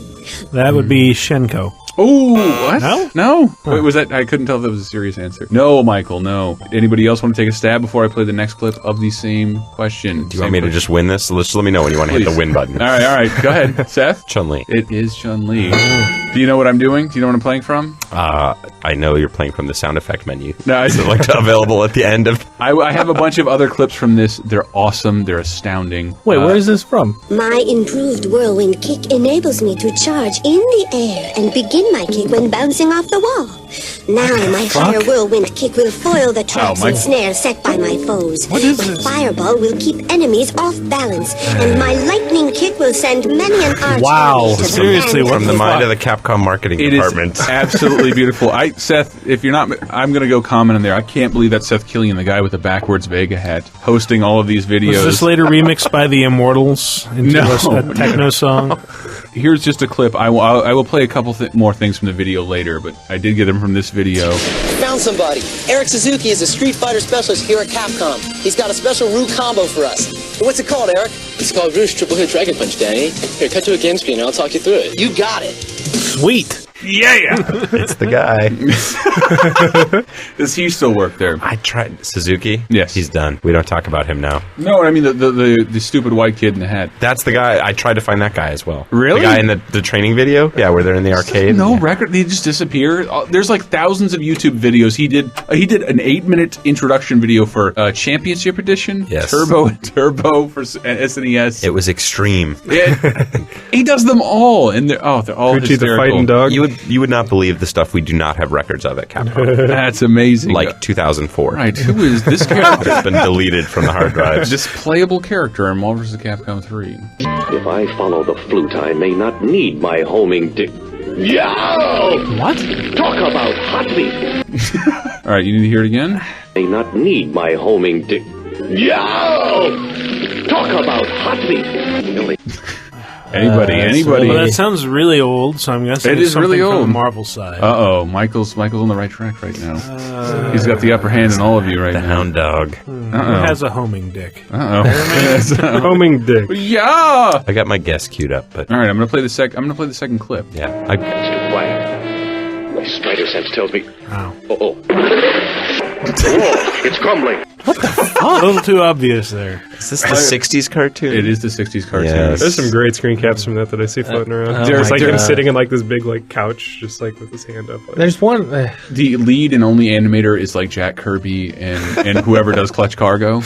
It's so awesome. And the 2-item scrolling background that he walks by a lot. It's like there's a shot. Houseplant. Window. Houseplant. It's Window. like a shot where Spider-Man walks into a party, and the party is like him and like what looks like just a giant piece of green cardboard construction paper that he's been put on, and then one football player with a giant 69 on his chest, and dialogue is happening over this screen that's supposed to be animated, and it's just which one of you?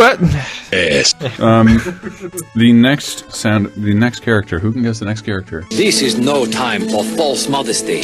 After years of devotion and self-denial, my offense and defense abilities are flawless. I guess Ryu. Michael Raparez chiming in with a winning entry. Ryu's stiffness shines through in the dialogue. Well, it's strange Not a because party animal. I'm used to them just being given horribly American voices. Like Chun-Li in MVC3 is like, "Hi everybody, I'm Chun-Li." You can switch to a Japanese voice. Yeah. That's true. We also have... Where are we going after this? I like the nationality on champion the fight for freedom and justice wherever tyranny reigns. Captain America. Super Scroll. Oh. Are you sure? I'm going to hold off any buzzer or playing until I play the next couple of clips. Captain Otherwise, Wolverine Sentinel. a lot of my time was wasted. Yes. Bring in the Wait, maybe this will help you guys out in getting the correct answer to that question. Bring in the volunteers. Enter Steve Rogers, too puny to be accepted by the army, but willing to risk death for his country in the greatest experiment of all. Anybody else? No. Let me go to the next clip. Good. Social Security. MODOK. I'm so obsessed with these old 60s Marvel cartoons. Captain America. Down with democracy. Down with freedom. Take cover, Rogers. I'll stop that murderer. Is that Bucky? No, it's my job. It's what I was created to do. And then he gets in his cartoon car. Yes, The intro theme to that Star Banana Peel. The intro theme to that song, to that show, is I so wish I would've great. got it. All those who oppose his shield must yield. But is it as great as the Hook theme song? It's the same. It's the same caliber as Only the Hulk America thing. could take a shield and beat people with it. You said it was for defense. Bad Not you. this one. It's made of vibranium. It's a metaphor. So I don't even hurt my hand while I'm punching you with the shield. Vibranium. And I don't think any of these guys are in Marvel vs. Capcom 2 anymore. Who's this character? Behold, we are witness to The end of Guile and his street fighters. Oh, that would be amazing. Michael Rapara. Wait. Michael Bison. Oh, you should have had a yes. Yes. Yes. Yes. There you go.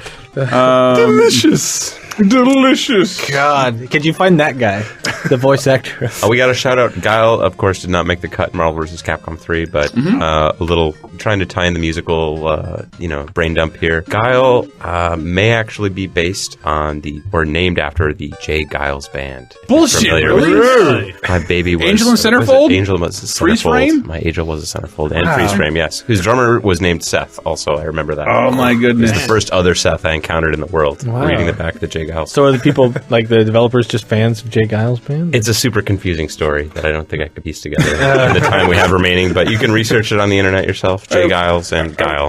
Wow. Shout out. This guy could eventually appear in a Marvel vs. Capcom game. Some find my looks disturbing. Though I move slowly on the ground, I am quick in the air. Is that Blanca? No, it looks like Speedy Gonzalez. But Speedy yes, Gordalis. I'll give you that one. I just want to keep playing Blanca clips because it's not my favorite Blanca, which is the Street Fighter cartoon. Say hello to Ambassador Blanca. This makes me so angry. It's also Dr. Claw. I do appreciate that they actually tried to make him sound vaguely Brazilian. Yeah. When I use my rolling attack, I become a human projectile. Well, almost human. I want to call him a hybrid between a Native American and a Mexican, but I think they're like the same I'm thing. really more of a subhuman. That's another story. Japanese don't really distinguish between Native Americans and Mexicans. T-Hawk. They are the I was going to say T-Hawk is T-Hawk's from Mexico. technically the same He's a thing. Native American. I learned that the hard way at a Mexican restaurant in Tokyo, which had a bunch of like Indian headdresses on the wall, and then like the whole cowboys, Indians, Mexicans is not really. Well, if you think about it from the outside, like if you grow up with it, like it's clear who's who. Yeah. But if you look at it from the outside, it's not. just a bunch of guys running around, and there's like the brown guys, and then there's the guys in the hats. And every the time you cowboy walk hats. over, you're like, no, that's not true. That's a stereotype. And then they learn something, and then everything keeps being funny. Yeah, That's how this works. So I Don't be offended. give it But up. don't be afraid to talk to people like this character. No wonder my enemies fear me. My bite is worse than my bark. So he lives in a jungle, by the way. I don't know. Amaterasu. I guess he could paint one if he needed one. Did we all get that one? Yeah, we just. I really, oh my god. You'll never get this one. Never, under any circumstances. Tell me when I should stop doing these. I have tons. Precautions must be taken. We're tampering with powerful forces. That is a character. Bruce Banner. No. Michael, yes. Michael Grimm. Yes. What? Bruce Banner. Bruce Banner from the 1960s cartoon, and I don't know. Hulk. I don't know why, but this is my favorite. The ever-loving Hulk. The ever-loving Hulk. Isn't he Glammo Rays? Yeah. Isn't he Glamour Rays? Gamma Rays No, with it's Glamour Rays? Ain't He Unglamour Ain't he Unglamour Oh, Rays? that song is one of my favorite things that has ever happened on this planet. I didn't think I'd ever encounter anything involving Marvel that felt really dated because I watched these cartoons because they released like 2 on DVD and like Namor. Ooh, Fantastic Four with Herbie, awesome. Yeah. and the Harlem Globetrotters for Yes, and they all have better powers. This is my favorite line of dialogue in anything I saw capturing all of this. It's from the Hulk cartoon. Precautions must be taken. We're tampering with powerful forces. Don't lecture me, Banner. Just speed it up. With me in charge instead of a milksop like you, this test would be over by now.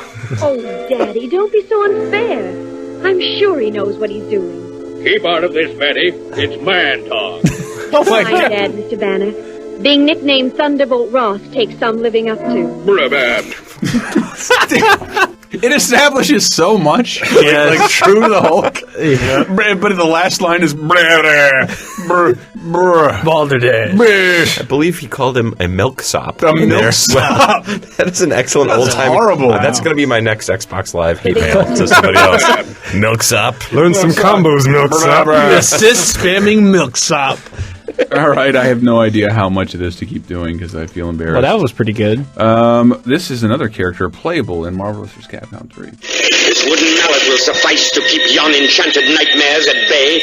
Thor. Elston, that is correct. And if we're still recording the podcast, I will give you one of these. I hope we are. I'm DJing the screens right now. It's fucking horrible. Imagining how I'm going to do my laundry this weekend. Nobody in the Thor cartoon ever talks. By the gods, I have stumbled into Loki's forest, and his obedient trees are surrounding me. With my enchanted hammer, I could repulse this menace with ease. I must fashion another sort of hammer at once. Nothing in this cartoon is animated. It's like slow. The birthday cartoon I made for Charlie today, like these star wipes. That's all it is essentially. Like slow pans and star wipes. Those shows are shoestring. Just gorgeous. Budget cut in half. Yeah, think of it as like I think the concept was like, let's just do a comic book but make it talk. Yes. The only reference I have for any of these is like drops in like MF Doom albums where it's like, hey, that's an old Dr. Doom quote from that cartoon I never watched. And I guess I can burn these. Let me just throw these out real quick. You'll never guess who this character potentially someday in Marvel vs. Capcom 3. Tangle with me and you've got problems, dude. I'm fast, I've got Fireball, and my Dragon Punches take off loads of energy. Is it that guy from the Capcom ads? Has an awesome reach. My Jab Dragon Punch gets me out of tough up-close situations. Jump at me, man. You'll be I know, it's Dawson. Plus, I got a Hurricane Kick that puts me right where I want to be. Plus, my name is Ken. Well, you'll never get this one, Dawson. Play my offense to the max or don't play me at all. Sure, my defense is great. Why but is we're the not danger here to zone in there defend, now? We're here to win. We're here to win. Cartwheeling high five. Did we get that? Yeah. It was Gile. It was Gile. I'm just burning these. We're gonna head out super That doesn't soon. make any sense. That should be Ken. That should be Ken. He said Hurricane Kick and Fireball and Dragon Punch. No, I played two different ones. You guys got it already. I didn't hear the second one. It's all right. Here, you might get this one. What I lack in speed on That's the ground Guile. or in the air, I make up for in attack power. Shang Tsung. I also have very good reach on jump kicks and standing roundhouse, rendering much punishment to my enemies. I have discerned this data for myself. Anybody else want to guess? Honda. That is Edmund. Yes, that is. Oh wait, excuse me. Yes, that is that one. And the best part is I know that they asked some nerd, and that, like the guys who actually know how to play the game, they're like, he's got, I don't know, good jump kicks and blah, blah, blah. And then they made some voice actor say it. And That's absolutely what I have to. It's like the equivalent of that fucking Mortal Kombat album where it's like every song is just like, well, what do we know about this character? Sean, he's the bad guy and he's the strongest one in the game. Okay, that's a song. Blue guy on a My favorite, that whole album is like Chinese Ninja Warrior, Scorpion's a Lost Soul bent on revenge. Johnny Cage is just not afraid to die. He has no other discernible abilities other than Johnny Cage is not afraid to die. And we like Kano because he's the strongest of them all. Yeah. How did Sandstorm not though get he's on that the album? bad guy. That would have been the perfect crowner. Oh my god! Track 3, I have to Sandstorm. burn these and just dig a tiny bit more into this amazing video. Because of my slowness and low attack power of my punches and kicks, my greatest weapon is unseen, for it lies within. It is called patience. He still talks like that too in the games. Transcendence. My reach advantage keeps my worldly opponents at bay until sheer frustration often tempts them to make an What's the unfortunate visual while this is happening? Is it an actor? No, it's a picture of the sprite of the character, a giant marquee of the name, and a little action going on. But they're very intense about what's actually going on. Let me just. Okay. It's just that I think that the announcer for this video is also doing a couple of voiceovers. Right. Oh. I am not exactly what you might be calling a speed demon. Maybe he's a Russian. Dimitri from Dark Good Side. at what you might be calling getting up close and personal. My spinning clothesline gets the results. And of course, all I need is to grab you once. Once you get a taste of my 3 or 4 spinning times, pile but- driver, you are what you might be calling Kaputski. Once you linked my EX banishing flat into. Also have mecha version. I like that they use the word kaput and then fake it. Like it's already a foreign word, but then they add ski. It's not kaput, it's kaputski. Kaputski. This is a promo video like sent out to a couple thousand people, I think, in the early 90s. Very unlucky 1,000 people. Yes. But like outside of the presentation, like everything is really authentic and fucking crazy. And like it's only because, and I don't mean this as an insult to anybody in this room. Normally, right now, if this video were made, we'd be saying it, hosting it, and doing it. And they got this really shitty fucking, this very handsome boy. Yeah, dude, right here at fucking Capcom in Northern California, and playing blah blah blah. But like this announcer, I love it. For the purposes of this video, these punch buttons will be referred to as jab, strong, and fierce. These kick buttons will be called short, forward, and roundhouse. You still got to teach people that Ducking and these days. standing kicks or punches will be called low and high kicks or punches. If I ever have to write a guide, I'm Now, just going to here's use our this first audio. Street It's Fighter amazing. warrior. It still works. Like, you could still play Street Fighter using this guy. This is like a 40-minute video of this guy talking about Street Fighter moves. Yes, it's the interstitials are this idiot kid with the backwards. I'm not talking about myself. I was going to say, you're running backwards head. I know. Jump at your opponent with a late fierce by hitting the fierce button at the last possible moment before contact. Add another low We're gonna or call it high deep fierce, fierce. then a fireball directly after that. We should hire just like a radio announcer guy to like dictate an SRK thread. Like, This is probably written by someone like you guys, and then read by, I don't know, the guy who does the voice for Lionel and Thundercats. I think I heard that same music in a porn once. I know I did. I know I did. I know I skated to that song in 6th grade. It's just sad how much time they went. They clearly put someone it stinks of effort. Like they really tried. That's what makes it sad. It's not that it sucks. It's that you tried Yes, and it sucks. There is worth in this. And This is another big More character cowbell. move. Jump at your opponent with a late fierce punch. Strike again with a high fierce, then decimate your enemy with an immediate hurricane kick.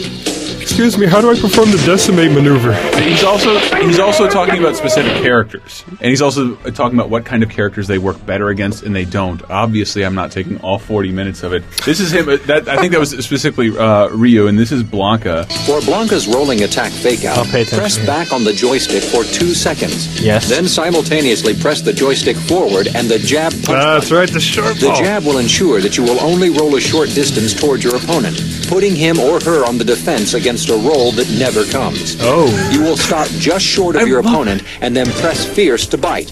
No one ever says it like this anymore. They clearly talked to a real nerd. Yes. They got like real strats. They had him said by the biggest douchebag. That is still a sound strategy. I love it. It's such a soothing I wonder voice. if they had him like redo the lines, like, no, really sell the part that it's like a fake ball. It's not going to hit him, you know?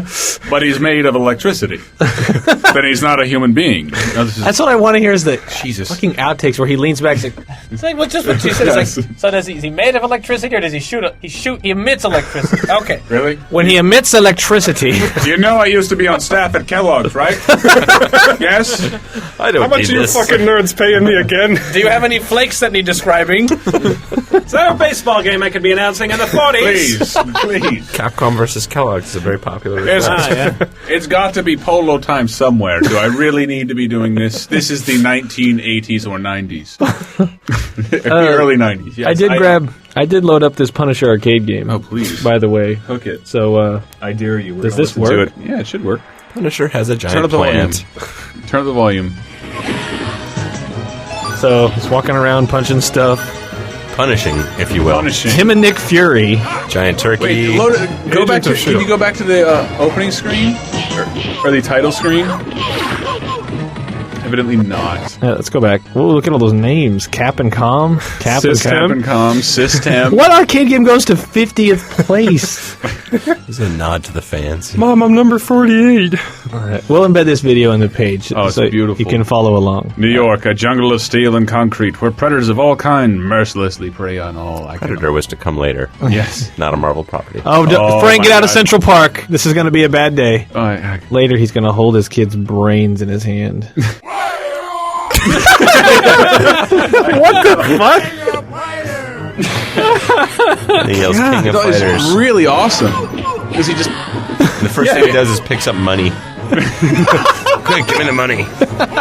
Why is Nick Fury stooping to this? I want to knife you in the back alley, kid. I can't die. Is he smoking the whole time, too? Of course, yeah. God, I want All to right, fucking all right. get that fucking scream again.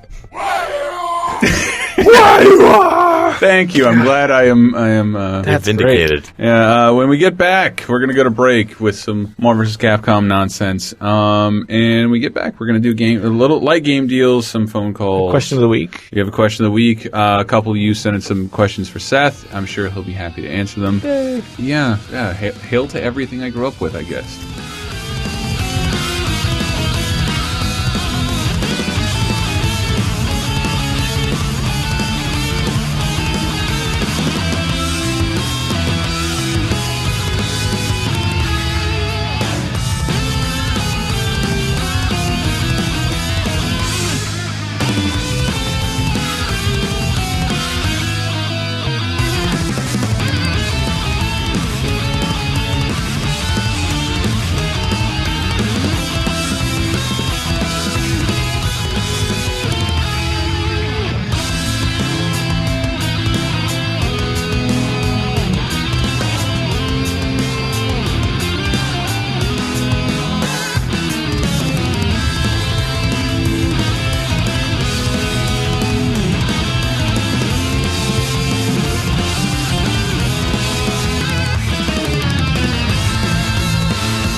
I'm Mark Maron from WTF, and you're listening to TalkRadar at GamesRadar.com.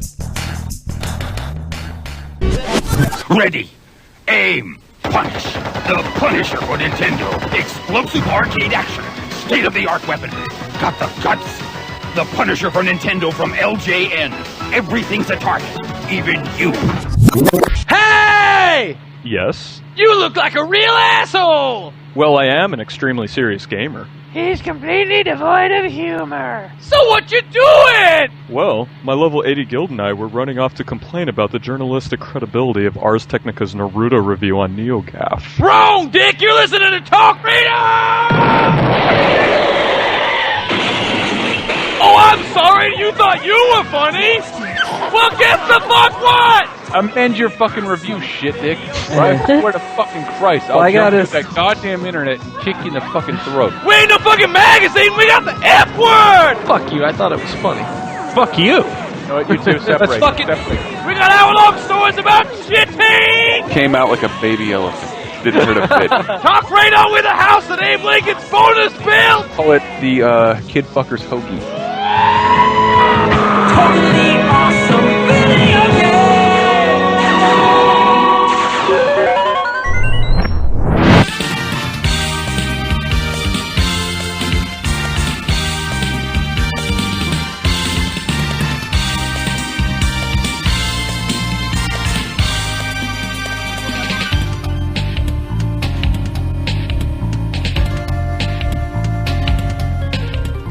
Hi, what segment is this? This is the third segment. Taunt button! Taunt button, yes. What do we usually do here? I should plug everything else. Go to, Capcom-Unity.com. You name it. See some Sesmillion. Yeah, the Frontward Gamer, Operation Supply Drop, plug in that, donate some money, send some soldiers some stuff, and Lizzie Cuevas' band at theglowingstars.bandcamp.com. But now we're trying to save you money after we're asking you to spend it.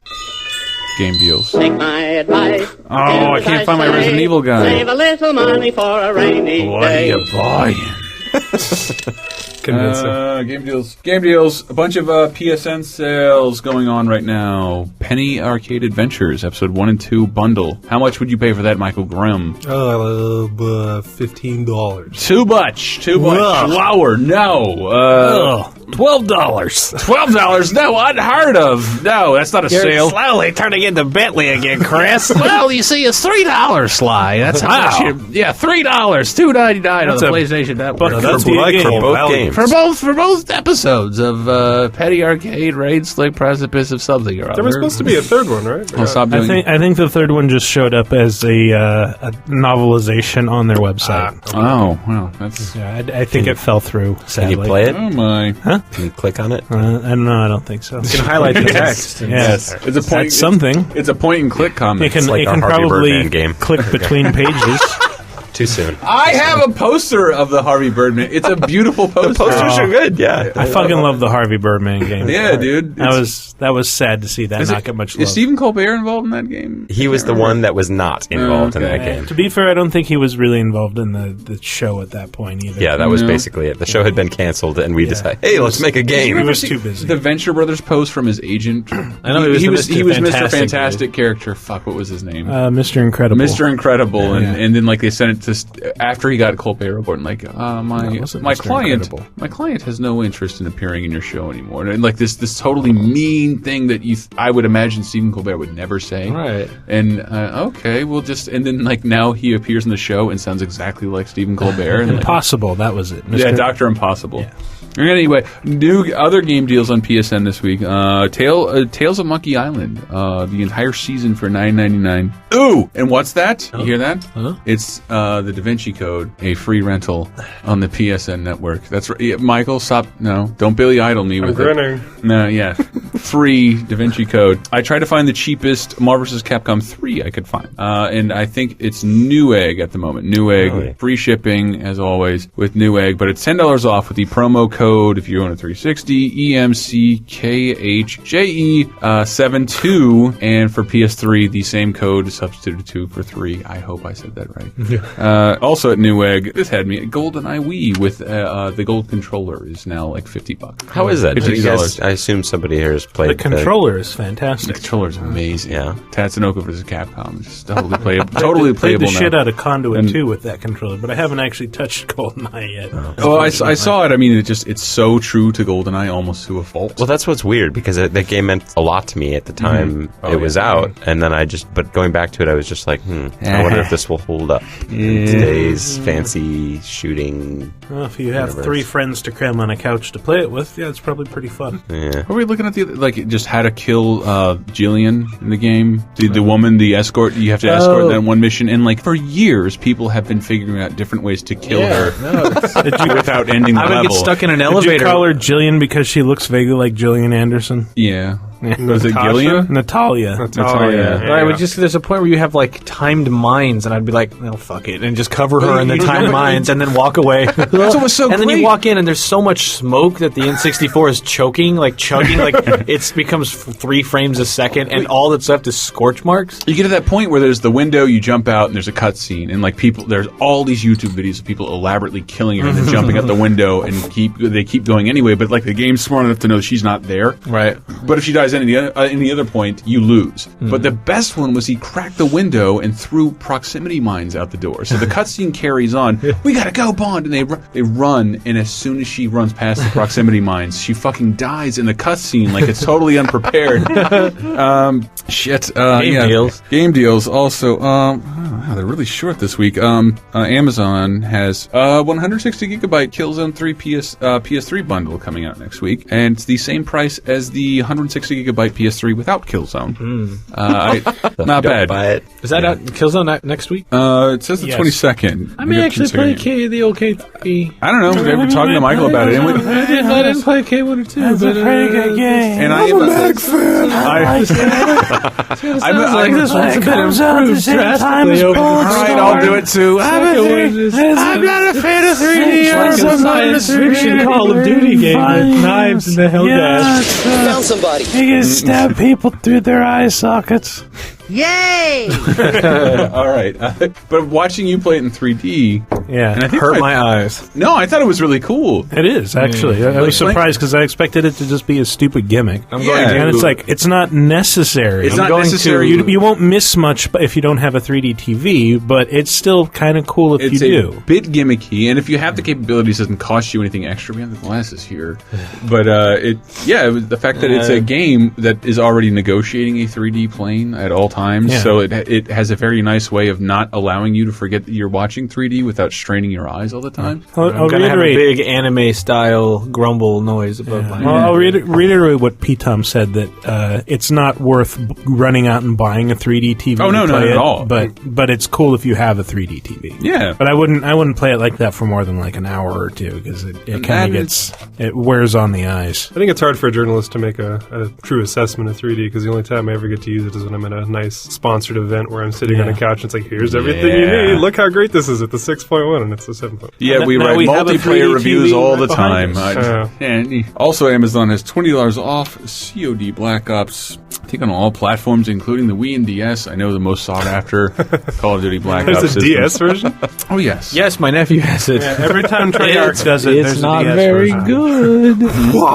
Actually, I think I reviewed Modern Warfare 2 on DS. Oh my god. It's like an N64 shooter from 2000, only controlled with a stylus. Oh my. If that sounds horrible, you're right. Damn it. And the multiplayer modes are shoot and disconnect. Oh! Rage quit. I have an N64 success noise. Loading.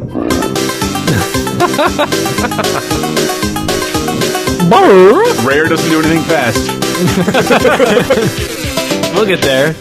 That's what you hear when you win at N64. Yes.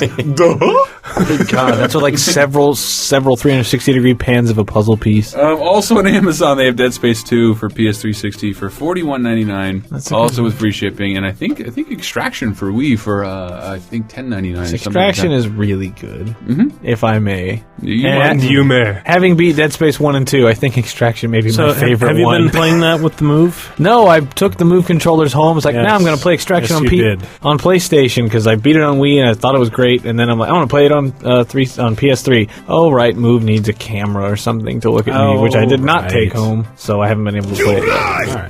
All right. But I really want to play it. Sorry, I'm going to give a shout out on Amazon to the Marvel vs. Capcom 3 strategy guide written by some friends of mine. It's a beautiful piece of work. Is that $11? It is actually 11 and change, but yeah, it's marked off of like 20 or something. Yeah, you can find it at your GameStop, but if you go on Amazon, it's a really great deal, and it's a fantastic. As somebody who wrote strategy guides and knows how hard it is to do it, and sometimes they kind of suck. I'd say the paper on that's worth at least $12. The thing is enormous. It's a giant guide, and it's full of really good stuff. I was telling you downstairs, Really good I want to invest in this to become good at, and just, I know We need to set up a time every day, like 5:30. Yes, that's what we were Let's talking play. about. Like, part of it is to recapture a bit of my, but then talking to people downstairs, like Alan from Max PC is like, Marvel vs. Capcom. MVC2 is my game. Like, I would love to have office tournaments. I'm like, why the fuck aren't we having office tournaments as a Because we're business? like right I know, now. I Did know, you notice I know. what time we're recording at this 9 o'clock at podcast? night. And I will gift you guys a copy for the office, and then one maybe to give away on the that'd be awesome. next time around.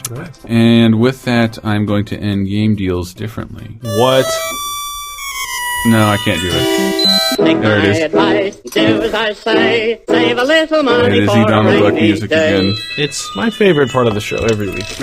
We have community stuff. I don't have it in front of me, but I did get a subject line in one of my messages that says, Talk Radar. I listened to it high.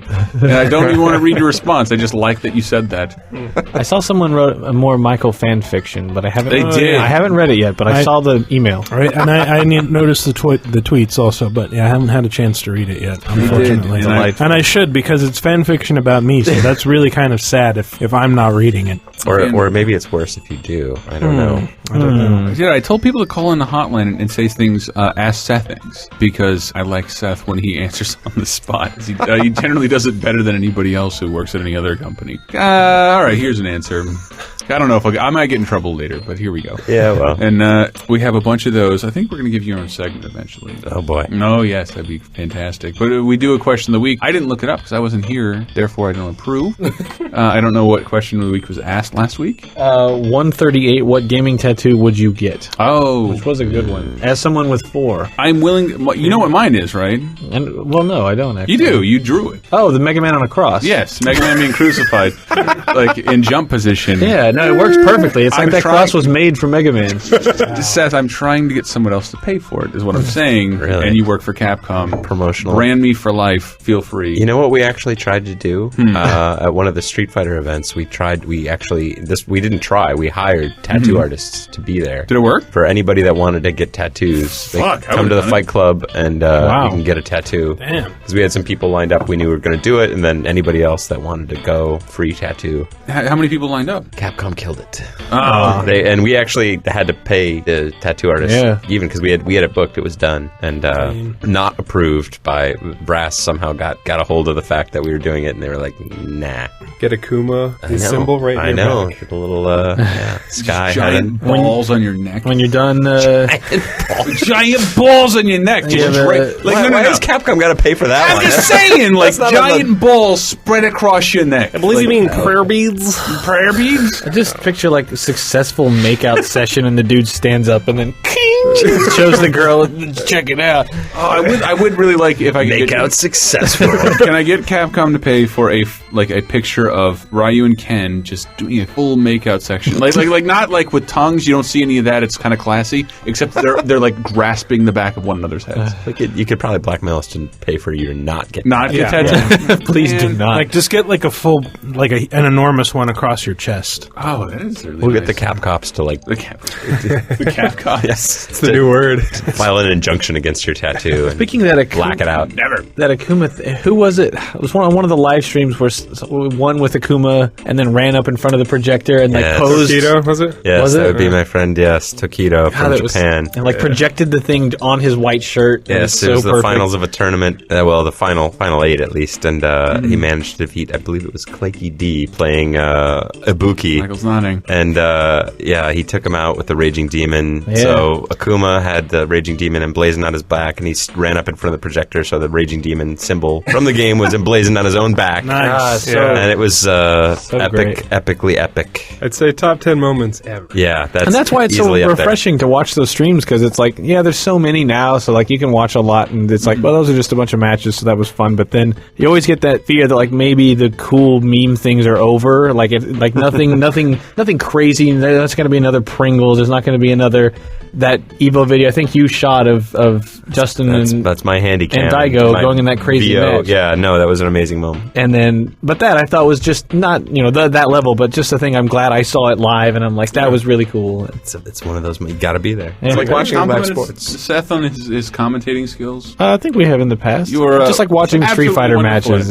I'm only thinking because I don't watch a lot of Street Fighter matches, but Seth, you did commentate Brett and I's Bionic Commando multiplayer session, which made it sound incredibly fucking fascinating, even though Brett and I were cheating to beat everybody. Yeah. So I had to get that lunchbox. Yeah, I got the lunchbox. Too bad, everybody else. And our intel indicates this lunchbox is red. It's on my shelf. My girlfriend doesn't get it at all. It's awesome. Mine has worked its way from desk to home to closet.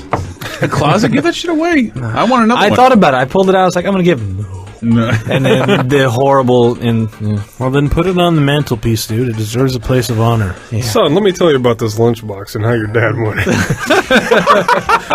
I've never made a lunch in my life. It was the greatest moment of your life. My life. That mic It was at that moment your sperm was born. Was manifested itself in the lunchbox. It's been sitting there. So something else. A gaming tattoo. Yeah. I was trying to click on the thread in GamesRadar.com/forums, but I accidentally clicked on the thread above it, which is still worst thing you've jerked off to. We have to spend like an entire segment going through that. Which is I have to read that thread on my own time. I don't mean to not acknowledge it, but it's like 9 pages of hilarious. 10 pages. 10 pages of semi-unpostable shit. Because I brought it up. I was like, we could ask it as a question, but I'm like, look, that's going to get into way too personal shit. But then they ran with it, and they took part of it, I think, was a conversation we had. I mentioned that I accidentally climaxed while playing the first Tomb Raider when the camera came behind her at Lara Croft as she was swimming. It was an accident. I didn't have control. I wasn't master of my domain. That's an extreme accident. Yeah, I don't think I've ever had an accident of that caliber. You would be surprised. I kind of had one last night. I love that Tyler lives in my house and he can walk in on me jerking off in the living room at any moment. Oh, God. So gaming. There are times it can look like an accident, but it's never an accident. So gaming tattoos in the thread, really quick. Like Cracker33 in the forums, he posted he's got 4 Mario Kart tattoos already from the Super Nintendo sprites. Oh God, why? That's a racing fan. I like this guy. No blue shell. No, this is pre-blue shell. Careful. The OG. I did used to have that remote, though. Anybody else have that remote he's sitting next to? Oh, I still have it, actually. It's a universal remote for my old satellite dish.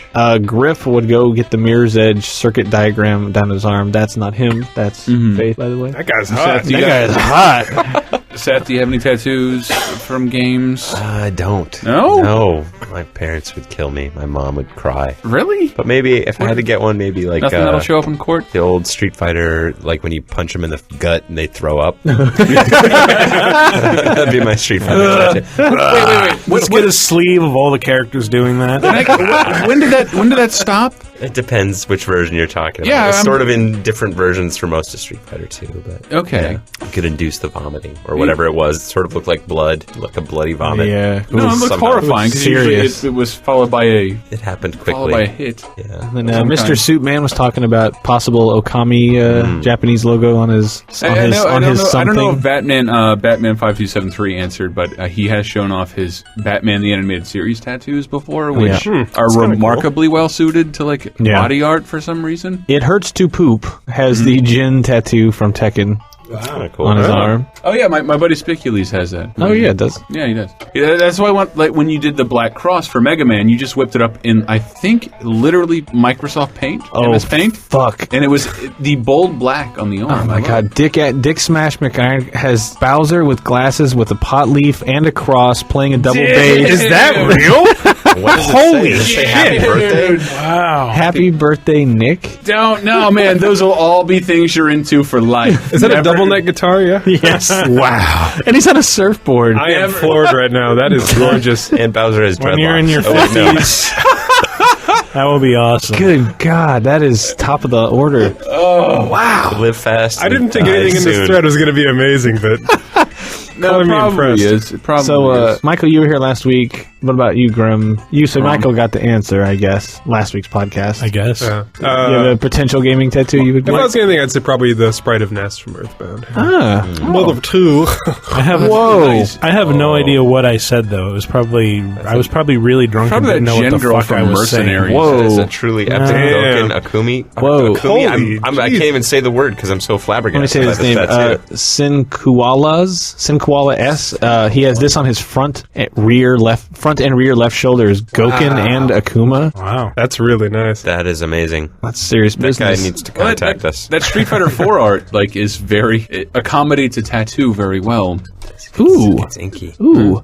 Guinness Gamer has a Link to the Past Link sprite, as well as appears to be a companion. I want a Sprite tattoo. Oh, that's really nice. Yeah. Link with, looks like either the wooden sword or the tempered sword, perhaps, from Link to the Past.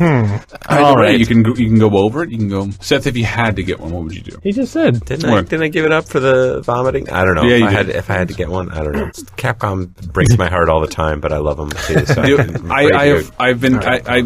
I hasten to bring this up to you, but one of my goals is to get so good at MBC3 that we play in a tattoo battle. Tattoo battle. That's right. And if I win, I get to pick a tattoo for you, and if you win, you get to pick a tattoo for me. So Chris is getting a tattoo. Yeah, well, that is how I thought of it, because I need to get off my ass and just get one, and I might be able to expense it if Seth does it in the office. What if you have a Marvel battle with tattooed assassins? We can do this tonight. Tattooed assassins. Oh, I love it. And the loser has to buy the winner a comic book. I don't have... I played for money, I played for sandwiches, I played for haircuts. You're playing for my body, but Seth. I've never played for a man's body. Forever. Welcome to the big leagues.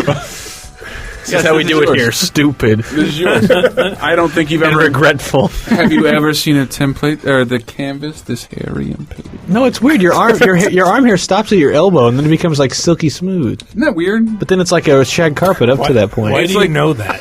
Because I'm looking at it. Oh, you're shaving your shoulders. No, I'm not shaving my shoulders. It's just like when Neo stuck his finger in the mirror in the Matrix. Right. It's doing that at like a year per year pace, and slowly my dad is a baby gorilla. Like he just looks awful. How did you go from the Matrix metaphor? What? To your dad? Because you should see how hairy he is. There's no distinction from the bottom of his feet to the top of his head. What's it to do with the glutton? He's a Mexican wolf boy, but he's an Italian man, and he looks very good for his age. He just went gray. He's like 65 or some shit like that. So who cares? Whatever. I don't know what do I substitute at this point. I just turned 30. I had a sinus infection. That's it bullshit. sucks. I had a Metroid. That was also bullshit. That was not cool. Yeah. Metroid. Yeah, we thought up code I words. want to know why the fuck us Mediterranean types are so hairy. Because it's not like that part of the world is particularly cold. It's cloudy, though, isn't it? Maybe slightly. But, I mean, cloudy covers the sun, genetic answer too. to cloudiness. Well, I mean, to keep you warm. Kind of an overreaction, I think. But it's really. also... I think it has to do with, like, all the toga wearing and shit. It's like, that leaves a lot exposed, so your body kind of has to compensate. See what you're saying? It's our decadence. Yeah, it's been the death of us. Now we're unsightly monsters. But what they did say about the hair is that it captures pheromones that stay on your body, which is why I get laid constantly.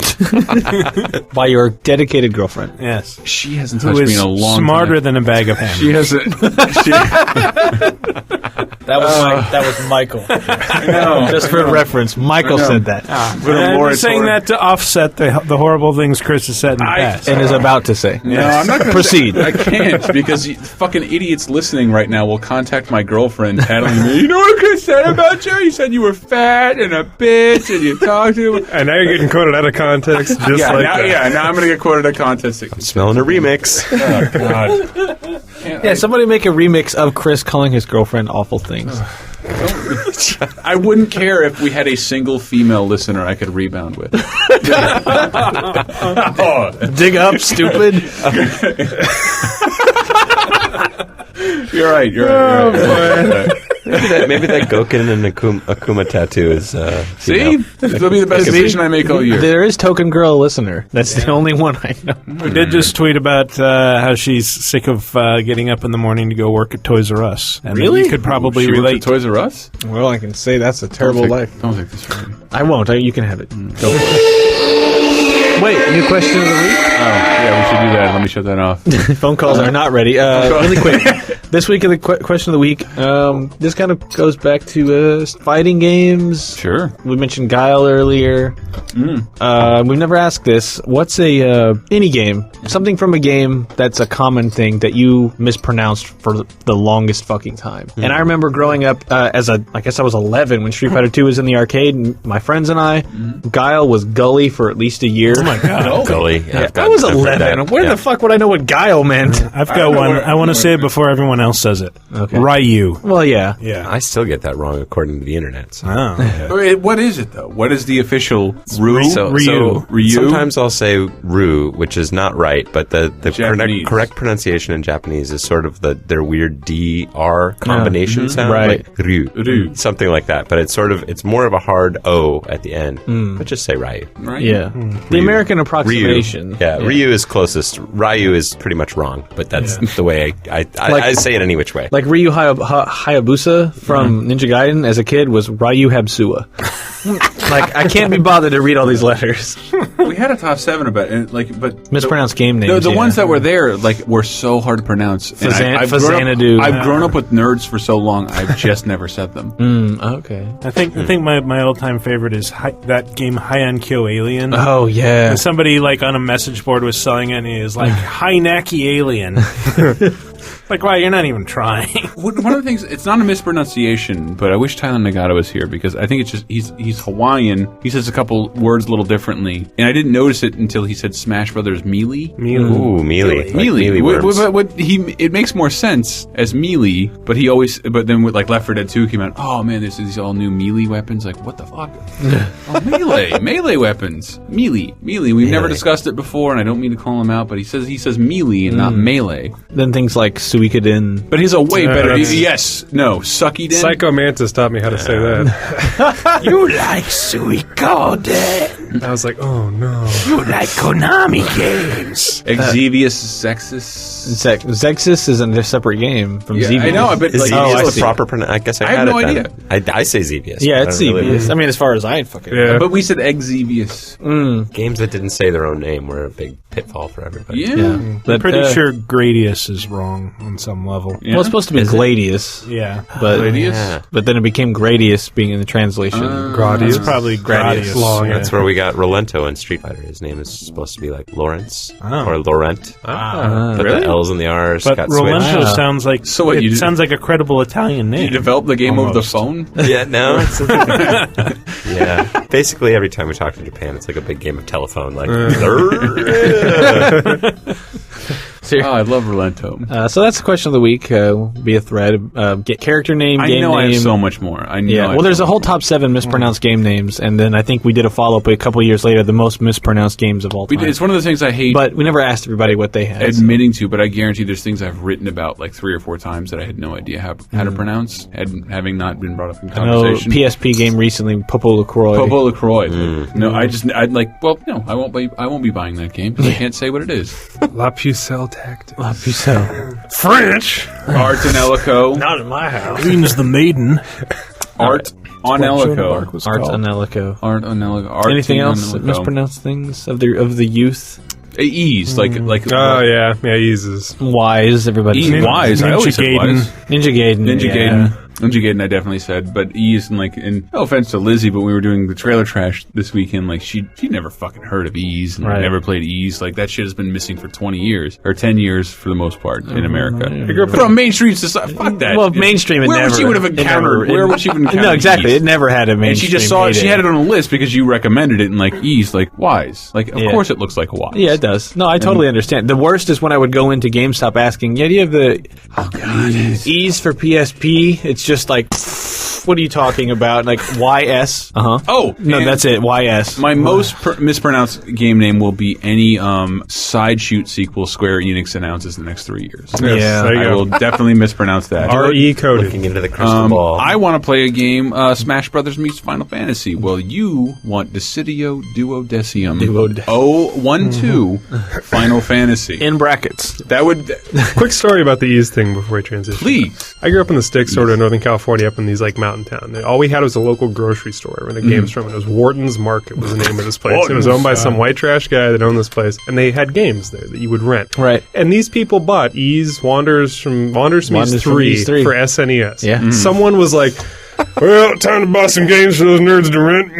Ease, Wise, want you up. And I'll never understand to this day who greenlit that, where they're like, yeah, let's spend $80. No, the same thing. There's tiny town. We would go rent games in this. It's a market, and you'd walk in, and I'm like, looking back, I'm like El Viento, and just like, oh my god, El Viento. Random Genesis games. Like, how did you decide on Global Gladiators? Like, that was the one you bought. Remember, we said that before, but Ernest Evans, that's the one that's like vaguely connected to El Viento. It's a game by a company that no one pronounces in a universal way. Irem. I said Irem. Kickle Cubicle. I said I always said Kickle Cubicle. That's what I said. Kickle Cubicle. Cubicle. Yep. And it makes more sense. And then then Michael schooled me one time, like, fine, you are Mickle Cubicle. You are Mickle Cubicle. If only that face could be heard. It really was the frowniest beard you've ever seen. I believe you just changed his... Did you just change his name to Mickle Cubicle? Mickle Cubicle. All right. No. He's right. Porky Pars is bad enough. The phone calls already. Hi, TalkRadar. This is JKK One Winged Antita. I'd just like to say, fuck Minnesota in its boot-shaped ass, because I just got stuck in the driveway for 15 goddamn minutes while my car was stuck on the ice. And fuck winter. I hope you guys are having fun in San Francisco, where it's nice and warm. Fuck you all. Yeah. No? We're enjoying really the hail. I don't mean that. I'm sorry. Cool story, Hasbro. Callback. That's what that was. The hailstorm that happened today, I was awake early and... What? What are you smirking at? Hailstorm, come on. Dude, I'm from the land of precipitation, motherfucker. Like, I've never seen anything like that. Never. It hit me. I went outside to take a picture, and it hurt so bad. And I've been pelted with BBs on a regular basis for fun. And paintballs. It felt like my finger had been crushed in a door. Not like I'd just been pelted with a BB or paintball, which is something I could shrug off. It was horrible. Like, whatever. What did we just say? I feel No, the it's city not nice softens everyone, though. You live here long enough, it's like, oh my god, freezing temperatures. Yeah. That's true. No, when I went home for Christmas break, I mean, it was Midwest horrible, like tundra, desert, awful. High today, 17, and the wind chill is 0. And by the way, it will be snowing 3 feet tonight. And hope you live there. Hope you don't have any plans for 2 days, because we're not plowing these streets. Also, there's no shows here, and everything closes at 8. Yeah. No, that's the paradox. Is everything out there is open forever. Really? Everything. My shit town of 5,000 people. I can do any number of crappy retail things because everything's open 24 hours. Gas station, Walmart, grocery store, everything. Oh, yeah, I come out here. It's like out here, it's like 12:30. Man, I could really use a fucking soda. 2 Nope, o'clock. everything. Shut it down. You can get a beer till 2, and that's it. Everyone else go to fucking bed and What get are you up. drinking after 10? Come on. Sodas. If I don't feel like getting drunk at night, and I'm just like, I want to walk down to the corner market and I get played Dead Space until 4:30 in the morning. My girlfriend is now timing me when I come to bed. Wow. That's an ugly scene. Yeah. It doesn't matter. all she can do is be like, oh. Passive aggressive Ray. Yeah. Oh, I get it. You're not happy about it, but like I got really far. Yeah. All right. Next phone call. Hey there, TalkRadar, Cutie Booth, and I'm just calling to wish you all a happy Valentine's Day, and I hope you all get drunk in your rave. Thanks. What? Bye. One and not the other. I bought all my Valentine's Day gifts the same day I bought my girlfriend's birthday presents, and I forgot about Valentine's Day, and I made reservations at the last restaurant available next to my house. It's called Radius, because everything they serve is like from 100-mile radius, right? Oh, Christ. Yeah, is that really? Be round and I looked at their sample menu. I'm like, yeah, I can eat this shit. And I walk in, and I go in, and it's like, you want to talk mispronunciation? Pre-fee or prefix? What do you say? I say pre-fee, because they don't call it a Grand Fix. Prefix. Right. It's a Grand Prix. I can see pre-fee. Pre-fee. Because a Grand Prix. Yeah. It's a $80 Grand Prix. We're both vegetarian. We're both for $80. I'm in. We're both vegetarians. Teach me how to drive. We're both vegetarians. If you want wine, it's an extra $30 per person. And like, I've never had to take that walk of shame. Like I would suck it up for a certain amount, but I don't want anything you're serving. Like this is hard. So at Valentine's Day in this crowded restaurant that I had to beg for a reservation for, we had to take this walk of shame, and it was the most excited I've ever seen my girlfriend ever. She got a huge kick out of it. I forgot what the question was. Sounds like a keeper. Yeah, it was fun. She's like, we have to do this fucking routine. That was a real girlfriend story. That's something she really did. We really have to do this. It's just Valentine's Day. Who gives a shit? My birthday was 3 days ago. I don't care. I was saying my parallel was that this year I've spent $300 in like video games and records. Last year it was $300 in a hotel and dinner and all this other stuff. Yeah. Did you get the stanky on your hangdown? Last year? Yeah. Of course. Come on. Yes! You don't drop that kind of cash. What was that we had a happy Valentine's Day. Did everybody have a happy Valentine's Day? Yeah, it was okay. Guess what I did? Best of all. What? I discovered men. Really? I did. It was fantastic. You didn't realize they existed before that. I didn't say I want to talk about it, Michael. I wanted to. We'll talk about it next time. I spent it in San Francisco, Japantown. As far as you know, you've just been talking in an empty room this whole time until you discovered that men exist. A little bit. Yeah. The second I found out I could fuck you guys, like man, it's true. All bets were off. Technically, why am I still doing this? Think of all the trouble you go through for a girl. Exactly. Now it's just like, dude, let's get together and talk about cool movies and stuff. Let me just have sex with a dude, someone I'm not attracted to, and get way more annoyed with spending like 4 hours in a room together. Like, who the fuck says that? Like, quit saying that. What? Every person you spend a prolonged amount of time with is fucking annoying. We love each other and we constantly fuck you. Like, we're constantly doing that. It's horrible. Anyway, next phone call. Hey, TalkRadar. I just wanted to let you guys know that Michael Raparez, you're listening. You're probably at your funniest last week. You're just so loud and out of control. It was hysterical. You're usually one of the calmer ones, and unless you're provoked, I just wanted to say you probably should ingest more alcohol on a weekly basis. But hey, what do I know? Thanks for the show, Bob. That was because of Dan Aykroyd's vodka, wasn't it? Yeah, Dan Aykroyd's vodka and several shot glasses of the Blue Label, and I didn't pound it. I sipped it slowly, so I appreciated it. But I have problems controlling myself around hard liquor when it's free, and the more I drink, the more I want. So the other kick I really like too is that when you pour hard liquor into our paper cups we have in the office, it like degrades the glue on the side of the cup really quickly, so you have to drink it fast. That's true. I did not fuck with the paper cup last week. I was fortunate enough to find a shot glass that was big enough that I didn't have to pound it. I like the honey badger though, not quiet unless provoked. I like that. Yay, a Harper's honey badger joke. Yeah, until somebody says like, this thing's the Supreme Court's trying to decide whether or not video games should be shot in the face. I'm like, yeah. What the fuck? Just hitting buttons. They're all new to me.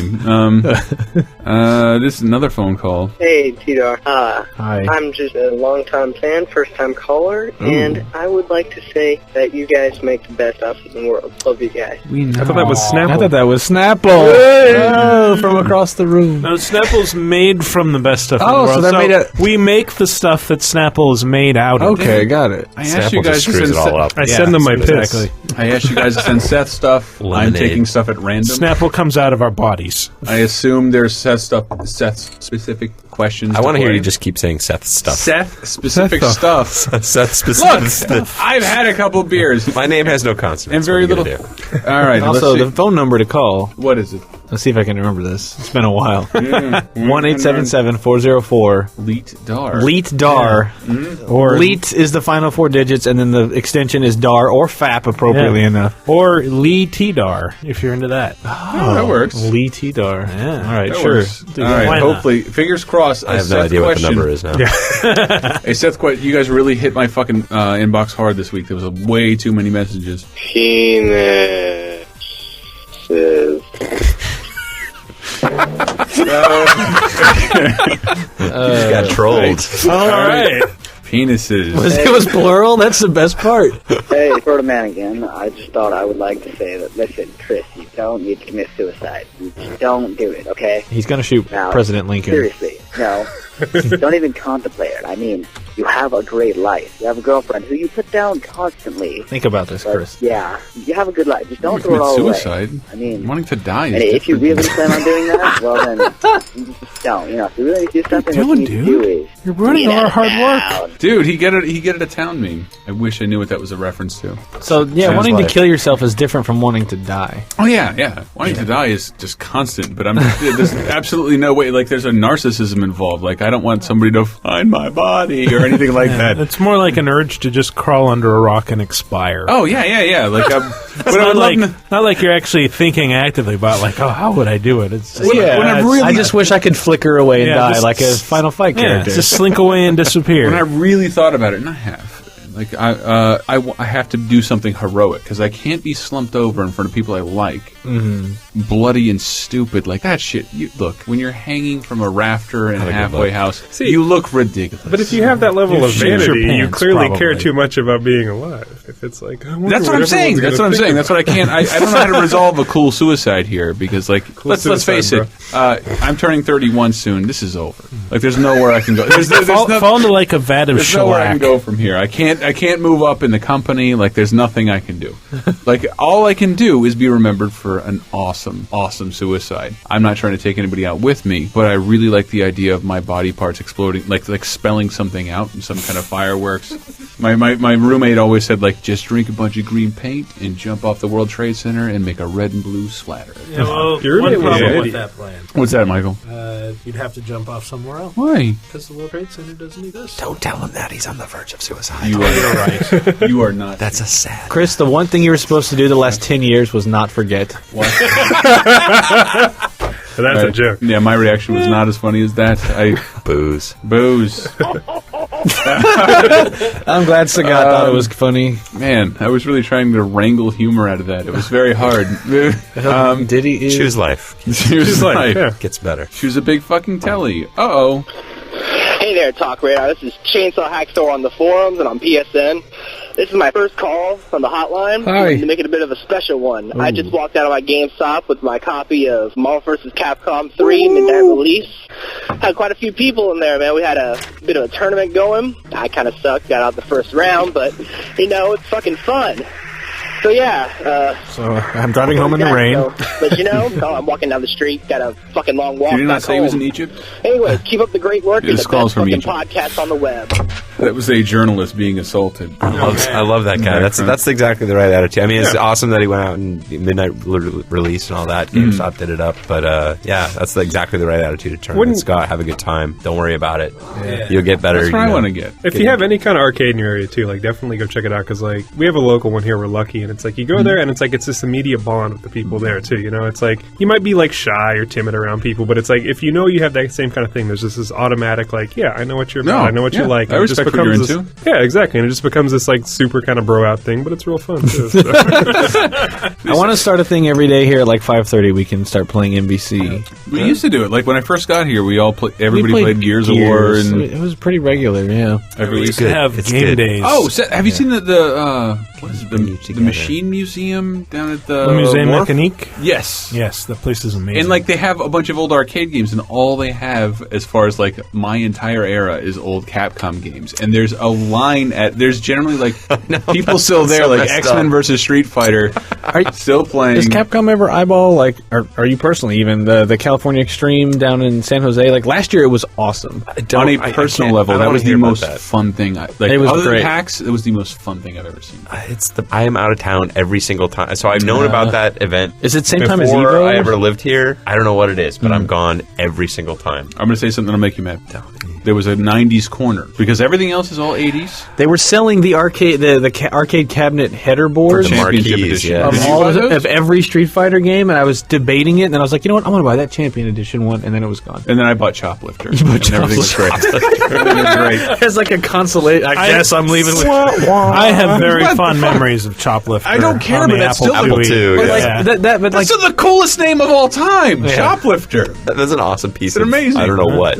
and it's above your bathroom, which is. I don't want to. That should be like chopped downer. It's I in the don't know. most. It's in the most need of rescue. But the weird thing is there's so many arcade games that are well represented there and eras that are well represented, but like 90s fighting games are woefully not present. Like they were. Most of them were Mortal Kombat games, Seth. How do you feel about that? It was Mortal Kombat like 1 and 2, but then like Street Fighter 3 was there, but it was one of the sit-down Japanese ones. And then they had Marvel vs. Capcom 2, but running off of a Dreamcast, clearly. Weird. And then Super Street Fighter 4, which was clearly running off a 360 with an arcade machine built around it. That's sad. And it's like, why didn't you just get Street Fighter 4? Or, I mean, like, you guys, this arcade game... They had Street Fighter 4 running over in the other sit-down. I looked all over the place for that. I specifically... No, but it was just they were switching out consoles. So, like, I played Street Fighter 4 over there. There's an arcade downtown, the Metreon, and they have not arcade edition there, but they had Super Street Fighter 4, and it was running on an Xbox inside a machine, and it's like you paid for minutes to play. No, it was the one that was running alpha, and then, like... Which I believe is totally illegal, by the way, but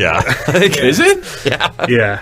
Oh, wait, the arcade machine looked There's some screen, there's like a splash screen that comes up on the beginning of every game, like not licensed for whatever you're doing with it right now. Is that what that says? Yeah. Holy shit. I felt weird about that because they just told me that winners don't do drugs and don't do graffiti. That was the 90s. Like, I see. Times have changed. Winners now are allowed to do drugs and graffiti. Look at Banksy. But not charge dollars per minute. They're all on free play. All the video of the Versus games I used was from MAMES, so I don't know if that's okay. As long as you guys own the copies, I believe. Yes. Somehow. But the Street Fighter 4 I played was on that big white Japanese thing that looked like it looked like Time Traveler with Street Fighter. It looked like a Time Traveler. Yeah, it was cabinet. 3. And it was right across from a Time Traveler cabinet. Yeah, it was. It's working. Still horrible. Play me some Time Pilot.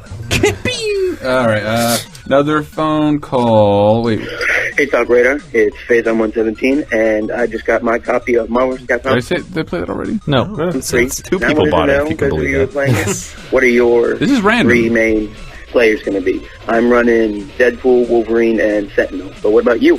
Thanks. Well, if Sentinel's on your team, you got a leg up on everybody else. I can say that from the start. But what have you found works best for? Well, the past 3 days I've done nothing but play with every character to get those goddamn endings. So I know I want to use Phoenix because I love the Dark Phoenix. But this weekend you had worked it. I played a little bit. I was trying to figure out a team, and all I decided was I like Phoenix. That was before I even knew all of this stuff around Dark Phoenix. I was just like, no, I like the way in the training mode I went through all of her things. And I'm like, I like this. And then I went to the launch party and was told you're retarded. And an then official edict from a Capcom personnel, don't be a retard. I believe. What are you doing? I believe Nitsuma himself came over and said, "You are retarded for starting with Phoenix." He learned that phrase actually just to speak. I must use this at the event. This is my chance. That one right there.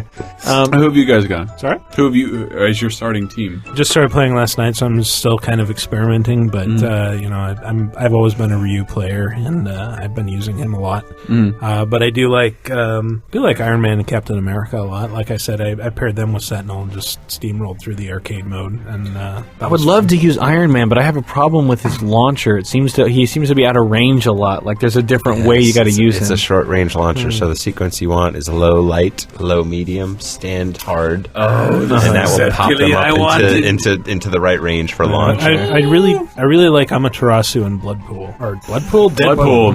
Close enough. That was our alternate costume. Way to blow it. Yeah, that's a level in actor. No, my favorite character is a Drowning Pool album. You're gonna introduce Headpool and Kidpool and Dogpool, DLC characters. What about Diet Kidpool? No, that was the dumb one. You're right. All right, that was the bad joke. There you go.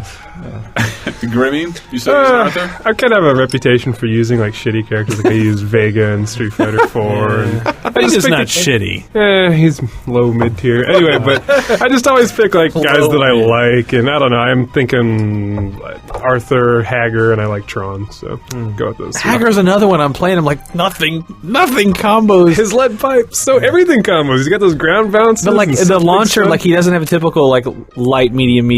He has a different way he works, and I was like, I fucking just beat the game already. If you guys ever, I'm in a very antagonistic position right now, having spent like 20 hours of the last 2 days just getting endings. If you guys ever release Dan as DLC, he will be a permanent fixture in my teams. He's in one of the endings. Is he? Nice. Yes. That's encouraging. I haven't decided yet. There is something really rewarding about Beautiful Joe's air combo. Yeah, I know. Look, you're shaking your head. Shaking your head. I'll throw out a bomb in the meantime. It'll explode right when you hit the fucking ground. My second idea after deciding who I'm going to pair up with Phoenix, I want to make another team that is just to be annoying as fuck, which is Amaterasu, Beautiful Joe, and Arthur. Yeah. Because they're all short and like so many attacks go over them. Amaterasu especially, because I spent 2 weeks in Tekken 3 getting really good with Gon and beating all my friends, and they hated me so. It probably took like a week to salvage that relationship after beating everybody with Gon. You want that crown of hate back? Yes, I do. I love that. That's the gift I of always fighting play games. as like, I don't mean to insult the Capcom but a Mega Man character in one of these games, and it's always insulting. Zero Zero Mega is Man related. I love Zero's ending. Is maybe one of my favorites. Absolutely. There's just a Silver Surfer speaks the truth in that ending.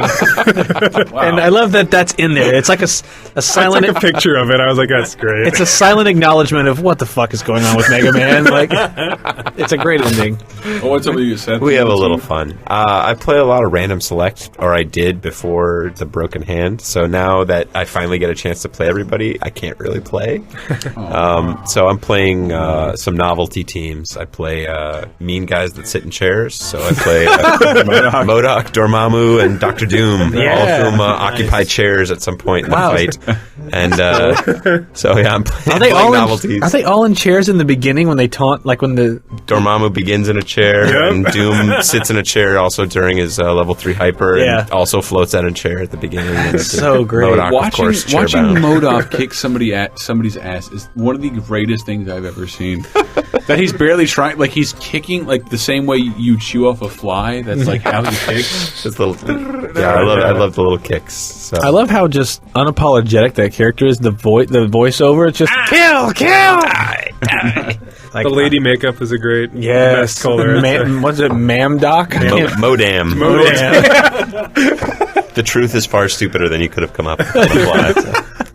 It's just one of those little slideless. All right, phone call. How many we got here? Not many. Hello, the gods of TalkRadar, and maybe even the King Seth Killian, right? Oh, wow. It's Juice and Pancakes here. And hello. In the insane MVC3 party you guys went to last week, and a rather crazy Valentine's Day party I was at Monday. I was just wondering what the most fun you've ever had a party was where videos were being played. Playing Mario Party on N64 and some Rock Band on Monday with some very purty ladies is definitely among the best for me. Oh, and I'm already loving me some Marvel vs. Capcom. I love Deadpool and Amaterasu. You guys have any favorites yet? See you later. You guys are great. Oh, and keep fapping. I love it. And to answer the second question, none of us have any favorites. Well, I'd like to mention one Phoenix more miserable here, than the last. Teeth gnashing. Bitterness. So, you doing anything after this?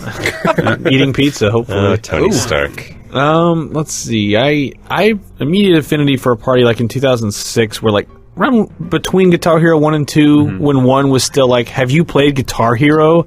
And 2 was still coming. You'll hate it the first time you play it, and you'll love it after that. Yeah, well, like, it was a party, and, like, I flew home. This was, like, this... I lived out here, but I was still flying home every month, because I hated out here. Nobody...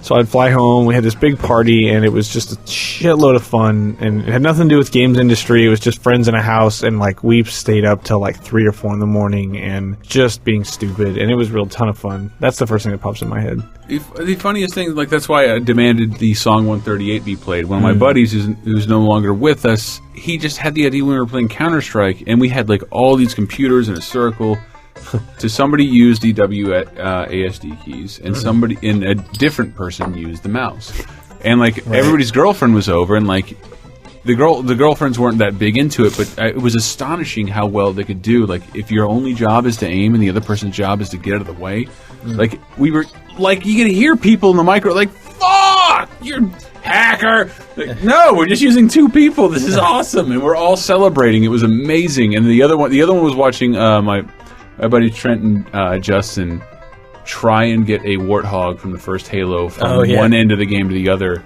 by using another warthog, by pushing it up stairwells. Like watching a warthog like grind a glitch up a circular stairwell is probably the funniest thing you'll ever see, with two people in the back like, woo!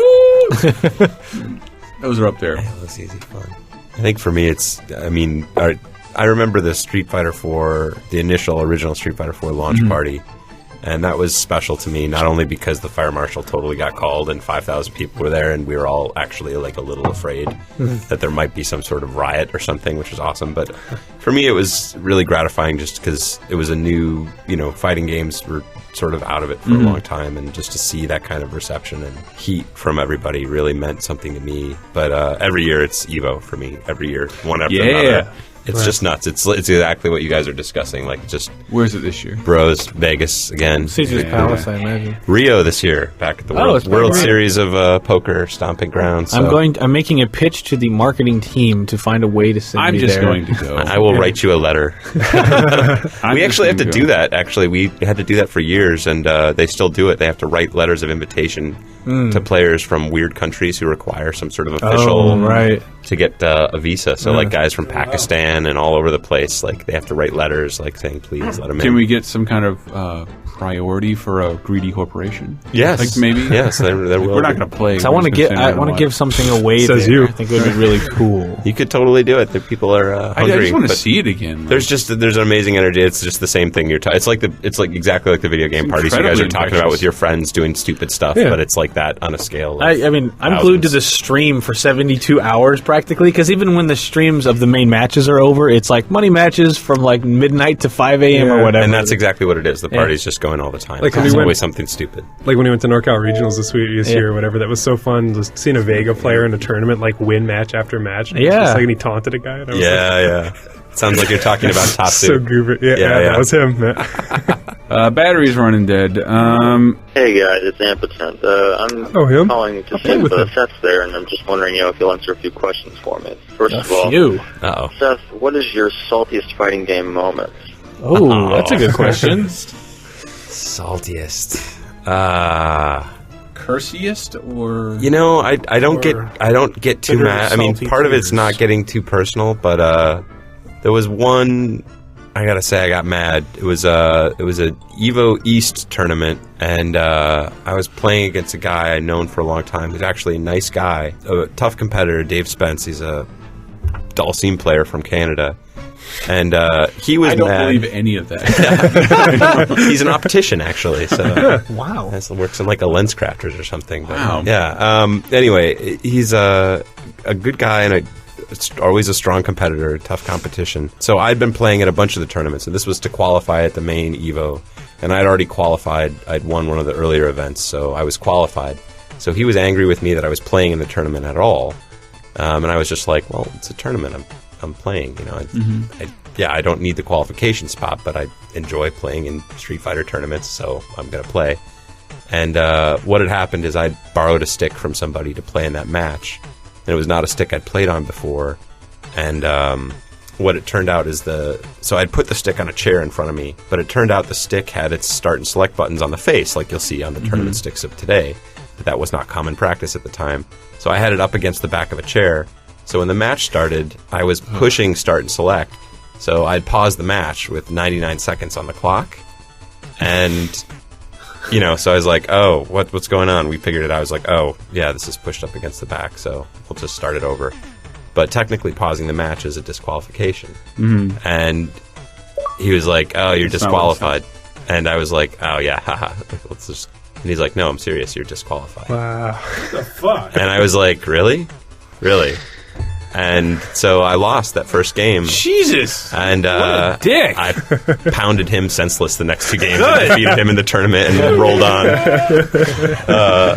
the finals. But I was rule mongering motherfuckers get. I was pretty angry. Like rule mongering. I understood where he's coming from, but I was just there to play some serious games, and it was pretty salty at that point. So I've had some worse beats, but that was when I got salty. You are a wonderfully articulate man. I would love to see a string of foul language come out of your mouth. You asshole. In a moment of genuine anger. Yeah. God, you see? Look, it happens. My eyes missed over. Maybe. It's happened. I don't like it when it does. It's ugly. It's really amazing just the level of like rage. Like no other game do I play where I get as mad as I play this game. Like I only get that mad. Investment. Yeah, I only get that mad playing online. Like when I play someone next to me, I'm like, yeah, you got me, man. Like that sucks. Like whatever. Good game. But when I lose, like I can lose one round online, and I'm like, I fucking want to break everything in my house, and like I start punching my table, and it's from IKEA, so I know I'm like 2 punches from shattering this thing down the middle. You want to do a feature on Mike Grimm's broken Street Fighter controller? There's a hole in my desk. I broke 360 controllers, and I think the last thing I did was that I beat my TE stick with a crowbar that I had in my room. I repaired Gordon it. Freeman, your controller. Don't keep a crowbar in your room. I repaired it. It's a very sturdy piece. Did you headbutt a stick? High quality construction. I headbutted the ground once. Wow! I'm not proud of that. It was bad too because it was like right before my trip, so like I had like kind of a rug burn thing in my head, and I was like, Christ, I hope this goes away. Whoopee! Fortunately, I've calmed down a bit recently. I did break a window fighting M. Bison on like level 8 on Super Nintendo, and just that cheating asshole, just like, oh, I know everything you do. I'm reading your inputs before you do it, and like I stand up and elbow through the window, and then cut my elbow, and I have a scar, and then my parents ask what happened, and I'm like on the spot, like I was pushing the window, and then my arm went through it. Yes, please. Is that okay? That's the thing that happens, right? Somebody stole the Super Nintendo and threw it through the window at me. Yeah, like technically, I defended your life. Take my games. That's what I was scared. Like, no, it wasn't because of the game. I'm trying to remember the controller I had for Street Fighter, the one with all like. It had the multicolored Famicom-esque buttons, but with all these switches in the middle for every button. I know the one you're talking about. Yeah. It fucking killed my fist because I put it on the floor and punched it until it broke, and it was not a quick process. Strangely well constructed. Really bad. Like it goes on after you're angry, like and it's like, oh, I know what I'm doing now. This is bad.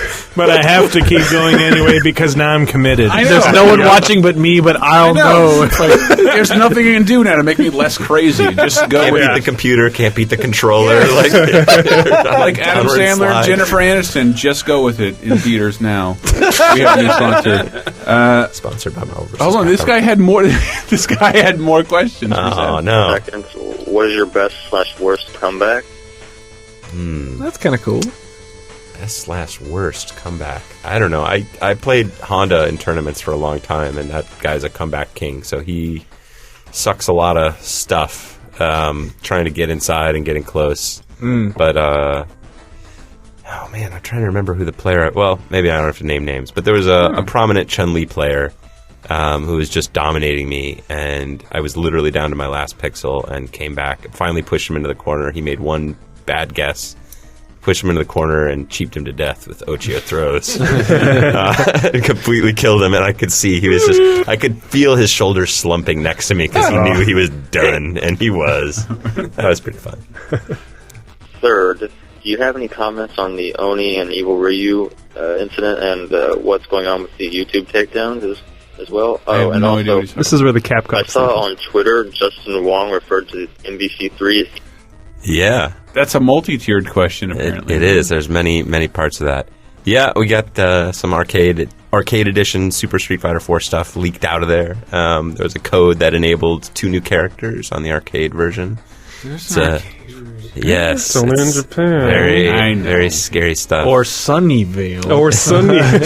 Or select locations around the U.S. Yeah. No, it's out there. It's out there, and Capcom sometimes handles things like that better than other times. So I think they reacted very quickly and sent a bunch of takedown notices to YouTube, and I'm not sure that's really always the best way to handle it, but they were upset and like a tortured child, so lashing out. And Justin, I hope Justin's able to roll with the punches on MBC3. He's been a great competitor on MBC2. The game has been out for less than 1 day. I think when those comments came out, it was like negative 1 day. So hopefully we can agree that Marvel 3 is a complex enough game to maybe have some surprises after more than 1 day. Yeah, I'm really interested because like I thought last year's Evo was really good because we saw like Vangief and Gamerby show up with characters you didn't expect to see in Super before.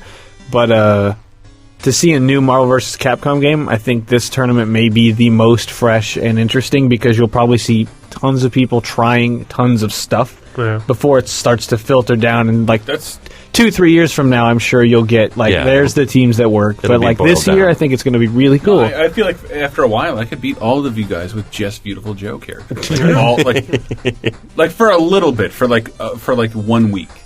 But I could never do that at any other point with any other fighting game. I see what you're saying, though. Yeah, it's the idea that it's because Street Fighter at this point is kind of impenetrable. I think to some people, like they see it and it's just like you go online, it's like, why am I playing? And then you're done. But at this point, it's like let's learn. Right? Like, exactly. Let's define this for ourselves. And I don't feel like that way with any other game ever. There's a vista of openness, so I think people are going to be surprised for a long time. It's really cool. But play with your friends. You know, I mean, that's so important. Like if you get a friend that's into it, that's what makes it fun. That's why I want to do like multiple tournaments in the office. What improved my enjoyment because as a kid it was just button mash, and then teenager it was like button mash, but I know this combo. Yes. And then as an adult, Street Fighter was completely disappeared from my life. But then what made me enjoy it even more when 4 came out was like I just went immediately back into button mash, and I remember like 2 combos that I liked, and it would fail. And then all it took was like watch a couple of YouTube videos, go through the tutorial modes that they have for each character in the game, and it's like that's how you play this. Like you don't have to get like super technical and execute flawless combos and to compete. It's like just grab a friend, get someone else interested, and like you can play that forever. Finding people at your level is great. Great. Are you doing any more of those YouTube videos, Seth? I loved your old YouTube videos. Which YouTube videos? The Street Fighter 4 one. I don't know. Yeah, sure. Yes, I'm doing. No, I actually started recording a Marvel video like 6 weeks ago and broke my hand, and now if we ever finish it, it will be super stale by the time. Like the internet will have eclipsed everything I wanted to show off. I have some cool Kara grabs with Thor. I can grab people from half screen away with them. You have some quick. I probably should have gone through this back then, but since we're in this topic, any quick basics? We put up a beginner's guide ourselves on GamesRadar.com. Yeah. But are there any like quick basics you just want to get across to anyone who's like, I think I may give this game a shot? Like quick basics. Well, one, if you're a beginner and struggling against people who are spamming you with, so to speak, with projectiles, find your options around projectiles. A lot of people struggle with that. Block damage is a significant amount of damage in this game. So learn to jump, but not just jump, super jump. So you want to jump, get into the sky, get over there. A lot of characters have teleports. Use the teleport to get around that stuff. Like even Ryu can do a hurricane kick in the air and cover float some across. distance. Yeah, and if people are throwing things out at that, you use one of your beam supers. If you know what they're going to do next, you can counter it. Don't just sit there. Block is not safe. But the other thing is make sure you use those assists. So if you play Marvel 3 like Street Fighter, you will have trouble if you're not using your assists because they're a really important part of the game. And if you can learn to tap an assist and then follow it in with some attacks and keep the pressure on people that way, that's a really big difference for the way you play a Marvel versus like a Street Fighter. Yeah, I'm excited. Yeah. I know. Use your assists, but don't use them too much because they take a lot of damage. See if my stick is there. And if it is, you'll see it on Twitter because I'll tell you. And I'll also give away the shot glasses you guys gave me a little while back. Yeah, those are nice. Moving into the finale here. Yeah, we're done. Like nothing else to tease for me. Seth, what you got? Anything? Shoutouts to Capcom Unity. Shoutouts to Marvel vs. Capcom 3. Everybody's playing it. Thanks so much. It's meant a lot. We really worked hard on the game. We hope people have fun. It's going to be nuts. I'm mostly just excited to see what people do with the game. I'm really happy it's finally out there. It's not just sort of my own private Idaho anymore. No. It's out in the hands of the players, and I think we're going to see some amazing stuff. I wish I could say in talking to you how much I think you've done for just this genre in general. But your name is in the credits, and I think it's there for a reason. It's in the credits with Ray Jimenez and Dante is on the side playing pool, I believe. Yeah, it's a great. That's one of the. That's a great shot in the. In the ending song. Look out for my shadow mode. So we've got. When is that coming? I don't know. I don't know when they're going. But I love the idea of shadow mode. Like, yeah, it's just a bit of dumb fun, but I think it is fun. It'll help me brand you with a tattoo when we do this contest. That's the DLC. What is it like? That it's going to mirror your AI. Yeah, they recorded a bunch of videos of us playing to try and capture our. How long did that take? Particular style. I don't know. Afternoon. An afternoon. Yeah. So they built the AI around the way we play and kind of techniques. Because you pick a team. Yes. And then you see how you play. It's not just every character. No, we have a specific team that you'll play against when you play against it. I really, really love that idea. Shadow mode opponents. An interactive ghost mode. Yeah, fucking like wonderful. Any other teases before I tease the ending song? I'm going to Tahoe and I'm renting a car and a bunch of adult shit that I'm uncomfortable with. I hope I make it. I'm getting a washer and dryer. Jesus. I know. I might as well just go to dig my own grave. Yeah, it's taking a depressing turn. We should all be fired. Grow a mustache and wear a tie and run for city council. Oh, join the Lions Club. I'm going drinking after this if it's in here. Well, I'm going to go home and feed my kid and then have a pap smear. Yeah, whatever. Pap smear on the rocks, please. You'll know when you're 30, all right? I would tease the article that I've been talking about the whole time, the MVC cameos and references. It goes up Thursday, and it's Wednesday night, and I'm not even writing it yet, so that's great. So that's fun. Look for it sometime late-ass yesterday. Thursday, I'm thinking 11:59 Pacific time. I just want to go home sometime. I will help you. I'm willing to help. It's too late for me. I may never play this game again. My son. I know. He's burned hard. 20 hours of want to ending. help. I got to beat the game once with Spencer. You beat it with Nathan Spencer. And who's going to show up in the ending? She-Hulk. It was his arm. And his wife was the... Yes. Spoiler alert. I can't stress enough how disappointed I am that's the design of that character. Oh, that's my battery going dead sound. Taking us out this week is the credits music to MVC3. Which is awesome. This weird, peaceful... Beep, beep. It's so... How did this... Do you have any insight on this song? You know, the sound designer and the composer on MVC3 is actually the same guy as MVC2. Really? Yeah. Wow. And he just has a very wide range. Wow. This is a great song, though. It's pretty. It's very pretty. It's very pretty, and I love the things that are happening with the illustrations that are going up in the ending. It's a very pretty ending, but it's also kind of... I felt it's referencing the silliness of 2... but not being cheesy. It's being cheesy, but in a way that's acceptable, but not but there's still, the song is good on top of that. It's not in tone with the rest of it, but yeah, I think it's it's a great song. It's been in my head all day, and there's no lyrics, so it's just walk around the office. My dream is we get a mix, a soft jazz off between the soundtrack and then the players for Gran Turismo 5 menu music. That sounds like a really good idea. It's beautiful, baby. Maybe a little soft. It's smooth. I don't know. But that's the song taking us out. I really kind of fell in love with the song, so... Thank you, Seth. Shout-outs to KOIT. You know what? I think San Francisco Bay Area. Seth, there was a bunch of other questions for you. I have an idea for a segment just involving you. Sexual healing? Is that okay? That is so coming okay. soon. Yeah. Coming soon. So okay. Coming soon. Super mega. We'll figure out how to say it after 7 beers. Sexual healing. And all right, thanks guys for having me back. It's been a real. No, dude, always it's been fun. Awesome. Yeah. Anytime.